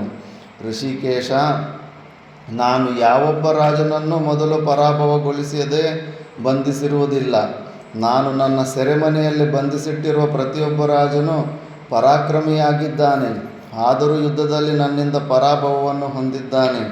ಪರಾಕ್ರಮದಿಂದ ಇತರ ರಾಜರೊಡನೆ ಕಾದಾಡಿ ಅವರನ್ನು ಪರಾಭವಗೊಳಿಸಿ ಪರಾಜಿತರಾದ ರಾಜರನ್ನು ದಾಸರಂತೆ ಕಾಣುವುದು ಕ್ಷತ್ರಿಯ ಧರ್ಮಕ್ಕೆ ಉಚಿತವಾಗಿಯೇ ಇದೆ. ಪರಾಜಿತರಾದ ರಾಜರೆಲ್ಲರನ್ನು ಬಂಧಿಸಿ ಪಶುಪತಿಗೆ ಬಲಿ ಕೊಡಬೇಕೆಂದು ನಿಶ್ಚಯಿಸಿರುವ ನಾನು ಇಂದು ಕೇವಲ ಪ್ರಾಣ ಭಯಕ್ಕಾಗಿ ಅವರನ್ನು ವಿಮೋಚನೆ ಮಾಡಲೇ? ಕೃಷ್ಣ, ಕ್ಷತ್ರಿಯಾದಮನಿಗೆ ಅದು ಸರಿ ಎನಿಸಬಹುದೇ ಹೊರತು ಕ್ಷತ್ರಿಯ ಸತ್ತಮನಿಗಿದು ಸರಿ ಎನಿಸಲಾರದು. ಸೈನ್ಯ ಸಮೇತನಾಗಿ ಅಥವಾ ಸೈನ್ಯವಿಲ್ಲದೆಯೇ ಏಕಾಕಿಯಾಗಿ ಯುದ್ಧ ಮಾಡಲು ಸಿದ್ಧನಿರುವೆನು. ನೀವು ಮೂವರು ಏಕಕಾಲದಲ್ಲಿ ನನ್ನ ಮೇಲೆ ಬೀಳುವುದಾದರೂ, ಇಬ್ಬರ ಮೇಲೆ ಬೀಳುವುದಾದರೂ ಅಥವಾ ಒಬ್ಬನೇ ಮೇಲೆ ಬೀಳುವುದಾದರೂ ಎದುರಿಸಲು ಸಿದ್ಧನಿರುವೆನು. ಕೃಷ್ಣ, ಮತ್ತೇನು ಅಹಂಕಾರ ಇದ್ರೆ ಏನು ಕಡಿಮೆ ಅನ್ಕೊಂತಾನ ಅವನು. ಹೀಗೆ ಹೇಳಿ ಜರಾಸಂಧನು ತನ್ನ ಮಗನಾದ ಸಹದೇವನಿಗೆ ರಾಜ್ಯಾಭಿಷೇಕ ಮಾಡುವಂತೆ ಮಂತ್ರಿಗಳಿಗೆ ಆಜ್ಞೆಯನ್ನಿತ್ತನು. ಯುದ್ಧವು ಆರಂಭವಾಗುವ ಮೊದಲು ಹಂಸಡಿಂಬಿಕರೆಂದು ಲೋಕದಲ್ಲಿ ಪ್ರಸಿದ್ಧರಾಗಿದ್ದ, ಹಿಂದೆ ಯುದ್ಧದಲ್ಲಿ ಮೃತರಾದ ಕೌಶಿಕ ಚಿತ್ರಸೇನರೆಂಬ ತನ್ನ ಸೇನಾಪತಿಗಳನ್ನು ಸ್ಮರಿಸಿಕೊಂಡನು. ಜನಮೇಜಯ, ಪುರುಷ ಶಾರ್ದೂಲನಾದ, ಸತ್ಯ ಸಂಕಲ್ಪನಾದ, ದುಂದುಬಿ ಭಂಜಕನಾದ, ಹಲದರ ಸೋದರನಾದ, ಆತ್ಮಜ್ಞಾನಿಗಳಿಗೆಲ್ಲರಿಗೂ ನೇತಾರನಾದ ಶೌರ್ಯು ಬ್ರಹ್ಮನ ಸಂಕಲ್ಪಾನುಸಾರವಾಗಿ ಮಹಾಪರಾಕ್ರಮಿಯಾದ ಜರಾಸಂಧನು ಭೀಮನಿಂದಲೇ ಹತನಾಗಬೇಕೆಂದು ಯಾದವರಿಂದ ಜರಾಸಂಧನು ಅವಸಾನ ಹೊಂದಕೂಡದೆಂದು ನಿಶ್ಚಯಿಸಿದನೇ ಹೊರತು ಪರಾತ್ಪರನಾದ ಶ್ರೀಕೃಷ್ಣನಿಗೆ ಜರಾಸಂಧನನ್ನು ಸಂಹರಿಸಲು ಶಕ್ತಿ ಪರಾಕ್ರಮಗಳು ಇಲ್ಲದಿರಲಿಲ್ಲ. ಜನಮೇಜಯ, ಜರಾಸಂಧನು ಆಗಮಿಸಿರುವ ಅತಿಥಿಗಳೊಡನೆ ಯುದ್ಧ ಮಾಡಲು ನಿಶ್ಚಯಿಸಿದ ನಂತರದಲ್ಲಿ ವಾಗ್ಮಿಯಾದ ಅಧೋಕ್ಷಜನಾದ ಶ್ರೀಕೃಷ್ಣನು ಜರಾಸಂಧನಿಗೆ ಹೇಳಿದನು. ಜರಾಸಂಧ, ನಮ್ಮ ಮೂವರಲ್ಲಿ ನೀನು ಯಾರೊಡನೆ ಯುದ್ಧ ಮಾಡಲು ಇಚ್ಛಿಸುವೆ? ಸಿಂಹವು ಆನೆಯೊಡನೆ ಸೆಣಸುವುದೇ ಹೊರತು ಚಿರತೆಯೊಡನೆ ಸೆಣಸಲಾರದು. ಕೃಷ್ಣಾರ್ಜುನರಿಬ್ಬರೂ ಅಪ್ರತಿಮ ಸಾಹಸಿಗಳಾಗಿದ್ದಾರೆ. ಜರಾಸಂಧನ ದೃಷ್ಟಿಯಲ್ಲಿ ಅವರು ಅವನಿಗೆ ಅಸಮಾನರು. ಆದುದರಿಂದ ಜರಾಸಂಧನು ಭೀಮನೊಡನೆಯೇ ದ್ವಂದ್ವ ಯುದ್ಧ ಮಾಡುವ ತನ್ನ ಆಶಯವನ್ನು ವ್ಯಕ್ತಪಡಿಸಿದನು. ಅಂದರೆ ಜರಾಸಂಧನಿಗೆ ಕೃಷ್ಣ ಮತ್ತು ಅರ್ಜುನ ನನಗಿಂತ ಹೆಚ್ಚು ಪವರ್ಫುಲ್ ಅಂತ ಅಸಮಾನರಂದರೆ. ಯಾಕಂದ್ರೆ ನೋಡು, ಸಿಂಹವು ಆನೆಯೊಡನೆ ಸೆಣಸುವುದೇ ಹೊರತು ಚಿರತೆಯೊಡನೆ ಸೆಣಸಲಾರದು. ಕೃಷ್ಣಾರ್ಜುನರಿಬ್ಬರು ಅಪ್ರತಿಮ ಸಾಹಸಿಗಳಾಗಿದ್ದರೂ ಜರಾಸಂಧನ ದೃಷ್ಟಿಯಲ್ಲಿ ಅವನಿಗೆ ಕಡಿಮೆ. ಕೃಷ್ಣ ಮತ್ತು ಅರ್ಜುನನನ್ನು ಕಡಿಮೆ ದೃಷ್ಟಿಯಲ್ಲಿ ನೋಡಿದ್ದಾನೆ. ಇವರು ನನಗೆ ಸಮಾನರಲ್ಲ ಅಂದ್ಬಿಟ್ಟು. ಇವನು ಅಷ್ಟು ಹೃಷ್ಟಪುಷ್ಟವಾಗಿರ್ತಾನಲ್ಲ ಭೀಮನ್, ಇವನೇ ಕರೆಕ್ಟ್ ಅಂದ್ಬಿಟ್ಟು. ರಾಜನು ಯುದ್ಧಕ್ಕೆ ಸಿದ್ಧನಾಗಿರೋ ವಾರ್ತೆಯು ತಿಳಿದೊಡನೆಯೇ ಪುರೋಹಿತನೊಬ್ಬನು ಗೋರೋಚನವನ್ನು, ಪುಷ್ಪಹಾರವನ್ನು, ನವಚೇತನವನ್ನೀಯುವ ಮತ್ತು ಶರೀರದ ವೇದನೆಯನ್ನು ಕ್ಷಣ ಮಾತ್ರದಲ್ಲಿ ನಿವಾರಣೆ ಮಾಡುವ ಔಷಧಿ ವಿಶೇಷಗಳನ್ನು, ಇನ್ನೂ ಇತರ ಮಂಗಳ ದ್ರವ್ಯಗಳನ್ನು ತಂದು ಜರಾಸಂಧನಿಗೆ ಅರ್ಪಿಸಿದನು. ಬ್ರಾಹ್ಮಣರು ರಾಜನ ವಿಜಯಕ್ಕಾಗಿ ಹವನಾದಿಗಳನ್ನು ನಡೆಸಿ ಆಶೀರ್ವದಿಸಿದರು. ಜರಾಸಂಧನು ತನ್ನ ಕಿರೀಟವನ್ನು ತೆಗೆದಿಟ್ಟು ಮಡಿಯನ್ನು ಬಿಗಿದು ಎಲ್ಲೆಯನ್ನು ಮೀರಿ ಬರುವ ಸಮುದ್ರ ರಾಜನಂತೆ ಭೀಮನೊಡನೆ ದ್ವಂದ್ವ ಯುದ್ಧಕ್ಕೆ ಸಿದ್ಧನಾಗಿ ನಿಂತನು. ಎದುರಾಳಿಯಾದ ಭೀಮನನ್ನು ಕುರಿತು ಭೀಮಸೇನ, ನಾನು ನಿನ್ನೊಡನೆ ಮಾತ್ರವೇ ದ್ವಂದ್ವ ಯುದ್ಧ ಮಾಡಲು ಇಚ್ಛಿಸುತ್ತೇನೆ. ಏಕೆಂದರೆ ನನಗಿಂತಲೂ ಹೆಚ್ಚು ಬಲಶಾಲಿಗಳಾದವರೊಡನೆ ಸೆಣಸಾಡಿ ಸೋಲುವುದು ಯಶಸ್ಕರ ಎಂದು ಹೇಳುತ್ತಾ ಹಿಂದೆ ಬಲಾಸುರನು ಇಂದ್ರನ ಮೇಲೆ ನುಗ್ಗಿ ಹೋದಂತೆ ಭೀಮನೆಡೆಗೆ ರಭಸದಿಂದ ನುಗ್ಗಿದನು. ಭೀಮನು ಶ್ರೀಕೃಷ್ಣನೊಡನೆ ಸಮಾಲೋಚಿಸಿ ಶ್ರೀಕೃಷ್ಣನು ಮಾಡಿದ ಸ್ವಸ್ತಿ ವಾಚನವನ್ನು ನತಶಿರನಾಗಿ ಸ್ವೀಕರಿಸಿ ನುಗ್ಗಿ ಬರುತ್ತಿದ್ದ. ಜರಾಸಂಧನನ್ನು ಮಾರ್ಗ ಮಧ್ಯದಲ್ಲಿಯೇ ತಡೆದು ನಿಲ್ಲಿಸಿದನು. ಅತುಲ ಭುಜಬಲ ಪರಾಕ್ರಮಗಳಿಂದ ಕೂಡಿದ್ದ ಭೀಮ ಜರಾಸಂಧರು ಒಬ್ಬರು ಮತ್ತೊಬ್ಬರನ್ನು ಪರಾಜಯಗೊಳಿಸುವ ಅಮಿತೋತ್ಸಾಹದಿಂದ ಕುಡಿದವರಾಗಿ ಬಾಹುಗಳನ್ನೇ ಆಯುಧಗಳನ್ನಾಗಿ ಮಾಡಿಕೊಂಡು ದ್ವಂದ್ವ ಯುದ್ಧವನ್ನು ಪ್ರಾರಂಭಿಸಿದರು.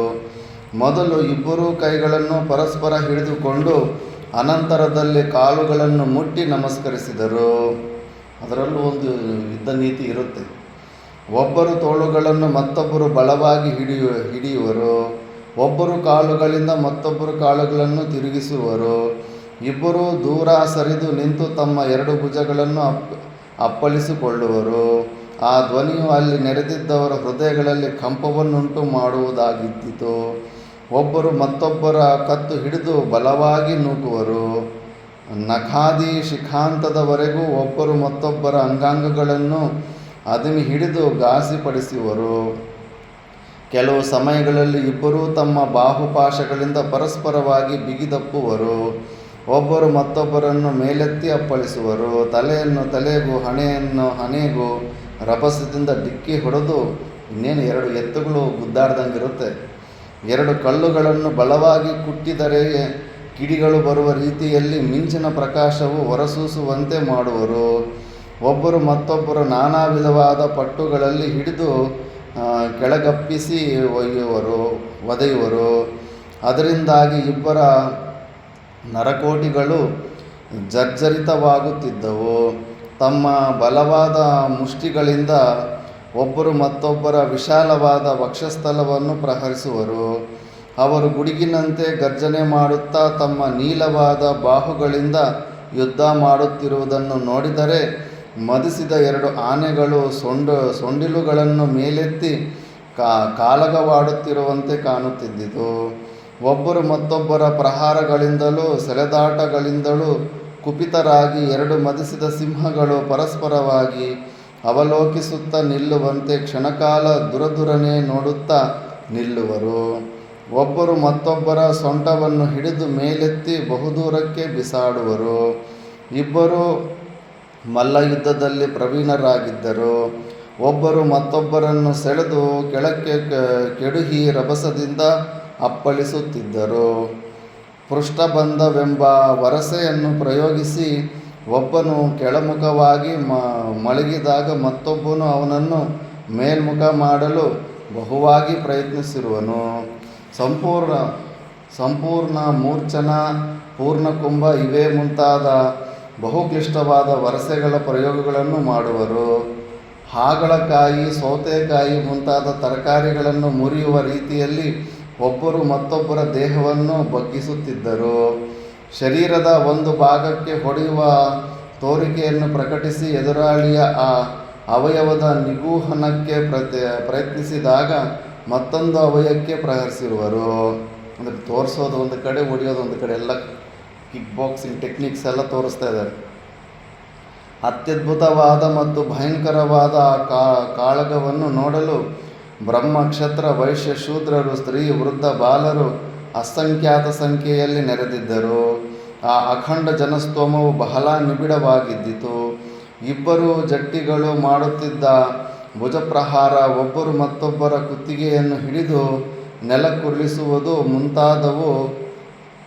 ಮುಂತಾದವುಗಳಿಂದುಂಟಾದ ಮಹಾಶಬ್ದವು ಸಿಡಿಲು ಮತ್ತು ಪರ್ವತಗಳ ಘರ್ಷಣೆಯಿಂದುಂಟಾಗುವ ಶಬ್ದವನ್ನು ಅನುಕರಿಸುತ್ತಿದ್ದಿತು. ಹೀಗೆ ಕಾಳಗ ಮಾಡುವುದರಲ್ಲಿ ಇಬ್ಬರಿಗೂ ಉತ್ಸಾಹವಿತ್ತು, ಹರ್ಷವಿತ್ತು. ಒಬ್ಬರು ಮತ್ತೊಬ್ಬರನ್ನು ಪರಾಭವಗೊಳಿಸುವುದರಲ್ಲಿ ಆಸಕ್ತರಾಗಿ ಪ್ರತಿಯೊಂದು ವರಸೆಗಳ ಪ್ರಯೋಗಗಳಲ್ಲಿಯೂ ಆಕಸ್ಮಿಕವಾಗಿ ಉಂಟಾಗಬಹುದಾಗಿದ್ದ ನ್ಯೂನತೆಗಳನ್ನು ಬಹಳ ಸೂಕ್ಷ್ಮವಾಗಿ ಗಮನಿಸುತ್ತಿದ್ದರು. ಹಿಂದೆ ವೃತ್ತವಾಸವರ ಕಾಳಗವಾಡಿದಂತೆ ಕಾಳಗ ಮಾಡುತ್ತಾ ಕೆಲವು ಸಮಯಗಳಲ್ಲಿ ಅತ್ತಲಿತ್ತ ಪರಸ್ಪರ ಸೆಳೆದಾಟದ ರಭಸದಿಂದಾಗಿ ಪ್ರೇಕ್ಷಕರನ್ನು ಭೀತರನ್ನಾಗಿ ಮಾಡಿ ನೋಡೋರ ಮೇಲೂ ಬಿದ್ದೋಗ್ಬಿಡ್ತಾ ಇರ್ತಾರೆ. ಒಂದು ಕುಸ್ತಿ ಮಾಡ್ತಾ ಬಹಳ ದೂರ ಹಿಂದೆ ಸರಿಯುವಂತೆ ಮಾಡುತ್ತಿದ್ದರು. ಒಬ್ಬರು ಮತ್ತೊಬ್ಬರನ್ನು ಬಿಗಿದಪ್ಪಿ ಹಿಸುಕಿ ಬಿಡುವರು. ಮರುಕ್ಷಣದಲ್ಲಿಯೇ ಬಹಳ ದೂರಕ್ಕೆ ತಳ್ಳಿಬಿಡುವರು. ಎದುರಾಳಿಯ ಚೇತರಿಸಿಕೊಂಡು ಬರುವುದರೊಳಗಾಗಿ ಪುನಃ ಚಂಗನೆ ಹಾರಿ ಅವನ ಮೇಲೆ ಬಿದ್ದು ನೆಲಕ್ಕೆ ಧುಮುಕುವರು. ಕೆಳಕ್ಕೆ ಬಿದ್ದವನನ್ನು ಮೊಣಕಾಲುಗಳಿಂದ ಗುದ್ದುವರು. ಒಬ್ಬರು ಮತ್ತೊಬ್ಬರನ್ನು ಕುರಿತು ಉದ್ವೇಗಕರವಾದ ಮಾತುಗಳನ್ನಾಡುತ್ತಾ ತುಂಬ ಕಿರ್ಚಾಡ್ಕೊಂಡು ಯುದ್ಧ ಮಾಡ್ತಾರೆ. ಕಲ್ಲಿನಂತೆ ಕಠಿಣವಾದ ತಮ್ಮ ಮುಷ್ಟಿಗಳಿಂದ ಪರಸ್ಪರವಾಗಿ ಪ್ರಹರಿಸುವರು. ಕೆಲವು ವೇಳೆ ಕಬ್ಬಿಣದ ತುಂಡಿಗೆ ಸಮಾನವಾಗಿದ್ದ ದೀರ್ಘಬಾಹುಗಳಿಂದಲೇ ಒಬ್ಬರು ಮತ್ತೊಬ್ಬರನ್ನು ಪ್ರಹರಿಸುವರು. ಪ್ರೇಕ್ಷಕರಿಗೆ ಆ ಸಮರು ಬಹಳ ಭಯಂಕರವಾಗಿ ಕಾಣುತ್ತಿದ್ದಿತು. ಕಾರ್ತಿಕ ಶುಕ್ಲ ಪ್ರಥಮೆಯ ದಿನ ಆರಂಭವಾದ ಸಮರವು ಕ್ಷಣಕಾಲವಾದರೂ ವಿರಾಮವಿಲ್ಲದೆ ಕಾರ್ತಿಕ ಶುಕ್ಲ ತ್ರಯೋದಶಿ ಪೂರ್ತಿ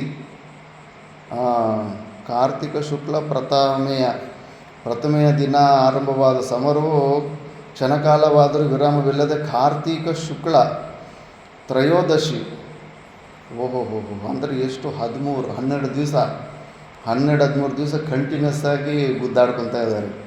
ಪೂರ್ತಿ ಅಂದರೆ 13 ದಿವಸಗಳ ಕಾಲ ಅವಿಚ್ಛಿನ್ನವಾಗಿ ನಡೆಯಿತು. ಇಬ್ಬರಲ್ಲಿ ಯಾರೊಬ್ಬರಿಗೂ ಅನ್ನಾಹಾರಗಳ ಪರಿವೆಯೇ ಇರಲಿಲ್ಲ. ಚತುರ್ದಶಿಯ ದಿವಸ ರಾತ್ರಿ ಜರಾಸಂಧನು ಸೋತು ಸೊಪ್ಪಾಗಿ ಕಾಲಗದಿಂದ ಹಿಮ್ಮೆಟ್ಟಿದನು. ಆದರೆ ಶ್ರೀಕೃಷ್ಣನಿಗೆ ಆ ಸಮಯದಲ್ಲಿ ಜರಾಸಂಧನನ್ನು ವಿಶ್ರಾಂತಿಗಾಗಿ ಬಿಡುವ ಇಚ್ಛೆ ಇರಲಿಲ್ಲ. ಅದನ್ನು ಭೀಮನಿಗೆ ಸೂಚಿಸುವ ಸಲುವಾಗಿ ಇಂಗಿತಾರ್ಥವನ್ನಿಟ್ಟು ಹೇಳಿದನು. ಕುಂತಿಪುತ್ರ, ಶತ್ರುವು ಬಹುವಾಗಿ ಬಳಲಿರುವಾಗ ಅವನನ್ನು ಹಿಂಸಿಸಬಾರದು. ಏಕೆಂದರೆ ಇಂತಹ ಸಮಯದಲ್ಲಿ ಪುನಃ ಪ್ರಹರಿಸಿಬಿಟ್ಟರೆ ಶತ್ರುವು ವಿನಾಶ ಬಿಡಬಹುದು. ಆದ್ದರಿಂದ ಇಂದು ಅತಿಯಾಗಿ ಬಳಲಿರುವ ಈ ರಾಜನನ್ನು ಹಿಂಸಿಸಬೇಡ. ಇದಕ್ಕೆ ಬದಲಾಗಿ ಅವನು ಸಾಯದ ರೀತಿಯಲ್ಲಿ ಇದುವರೆಗೂ ಪ್ರಹರಿಸಿದಂತೆ ಮಾತ್ರವೇ ಪ್ರಹರಿಸುತ್ತಿರು. ಶ್ರೀಕೃಷ್ಣನ ಆ ಮಾತುಗಳು ಇಂಗಿತಾರ್ಥವು ಭೀಮನಿಗೆ ತಿಳಿಯಿತು. ಒಡನೆಯೇ ಭೀಮಸೇನನನ್ನು ಮಹಾಪರಾಕ್ರಮದಿಂದ ಜರಾಸಂಧನನ್ನು ಸಂಹರಿಸಲು ನಿಶ್ಚಯಿಸಿ ಅದಕ್ಕಾಗಿ ತನ್ನ ಸಂಪೂರ್ಣ ಶಕ್ತಿಯನ್ನು ವಿನಿಯೋಗಿಸಿದನು. ಇಂಗಿತಾರ್ಥ ಅಂದರೆ ಅಲ್ಲಿ ಜನರ ಮುಂದೆ ನೀತಿ, ಅವನನ್ನು ಹಿಂಸೆ ಮಾಡಬೇಡ, ಆಲ್ರೆಡಿ ಸುಸ್ತಾಗಿದ್ದಾನೆ ಅಂತ. ಅಂದರೆ ಈಗಲೇ ನೀನು ಸಾಯಿಸ್ಬೋದು, ಮತ್ತೆ ಸಮಯ ಹೋದರೆ ಮತ್ತೆ ನೀನು ಸಾಯಿಸೋದಕ್ಕಾಗೋದಿಲ್ಲ ಅಂತ ಇಂಗಿತಾರ್ಥ. ಇದು ನೆಕ್ಸ್ಟು ಕ್ಲಾಸಲ್ಲಿ ನೋಡೋಣ ಹೆಂಗೆ ಅಂತ. ಓಂ ಪೂರ್ಣಮದಃ ಪೂರ್ಣಮಿದಂ ಪೂರ್ಣಾತ್ ಪೂರ್ಣಮುದಚ್ಯತೆ ಪೂರ್ಣಸ್ಯ ಪೂರ್ಣಮಾದಾಯ ಪೂರ್ಣಮೇವಾವಶಿಷ್ಯತೆ. ಓಂ ಶಾಂತಿ ಶಾಂತಿ ಶಾಂತಿ.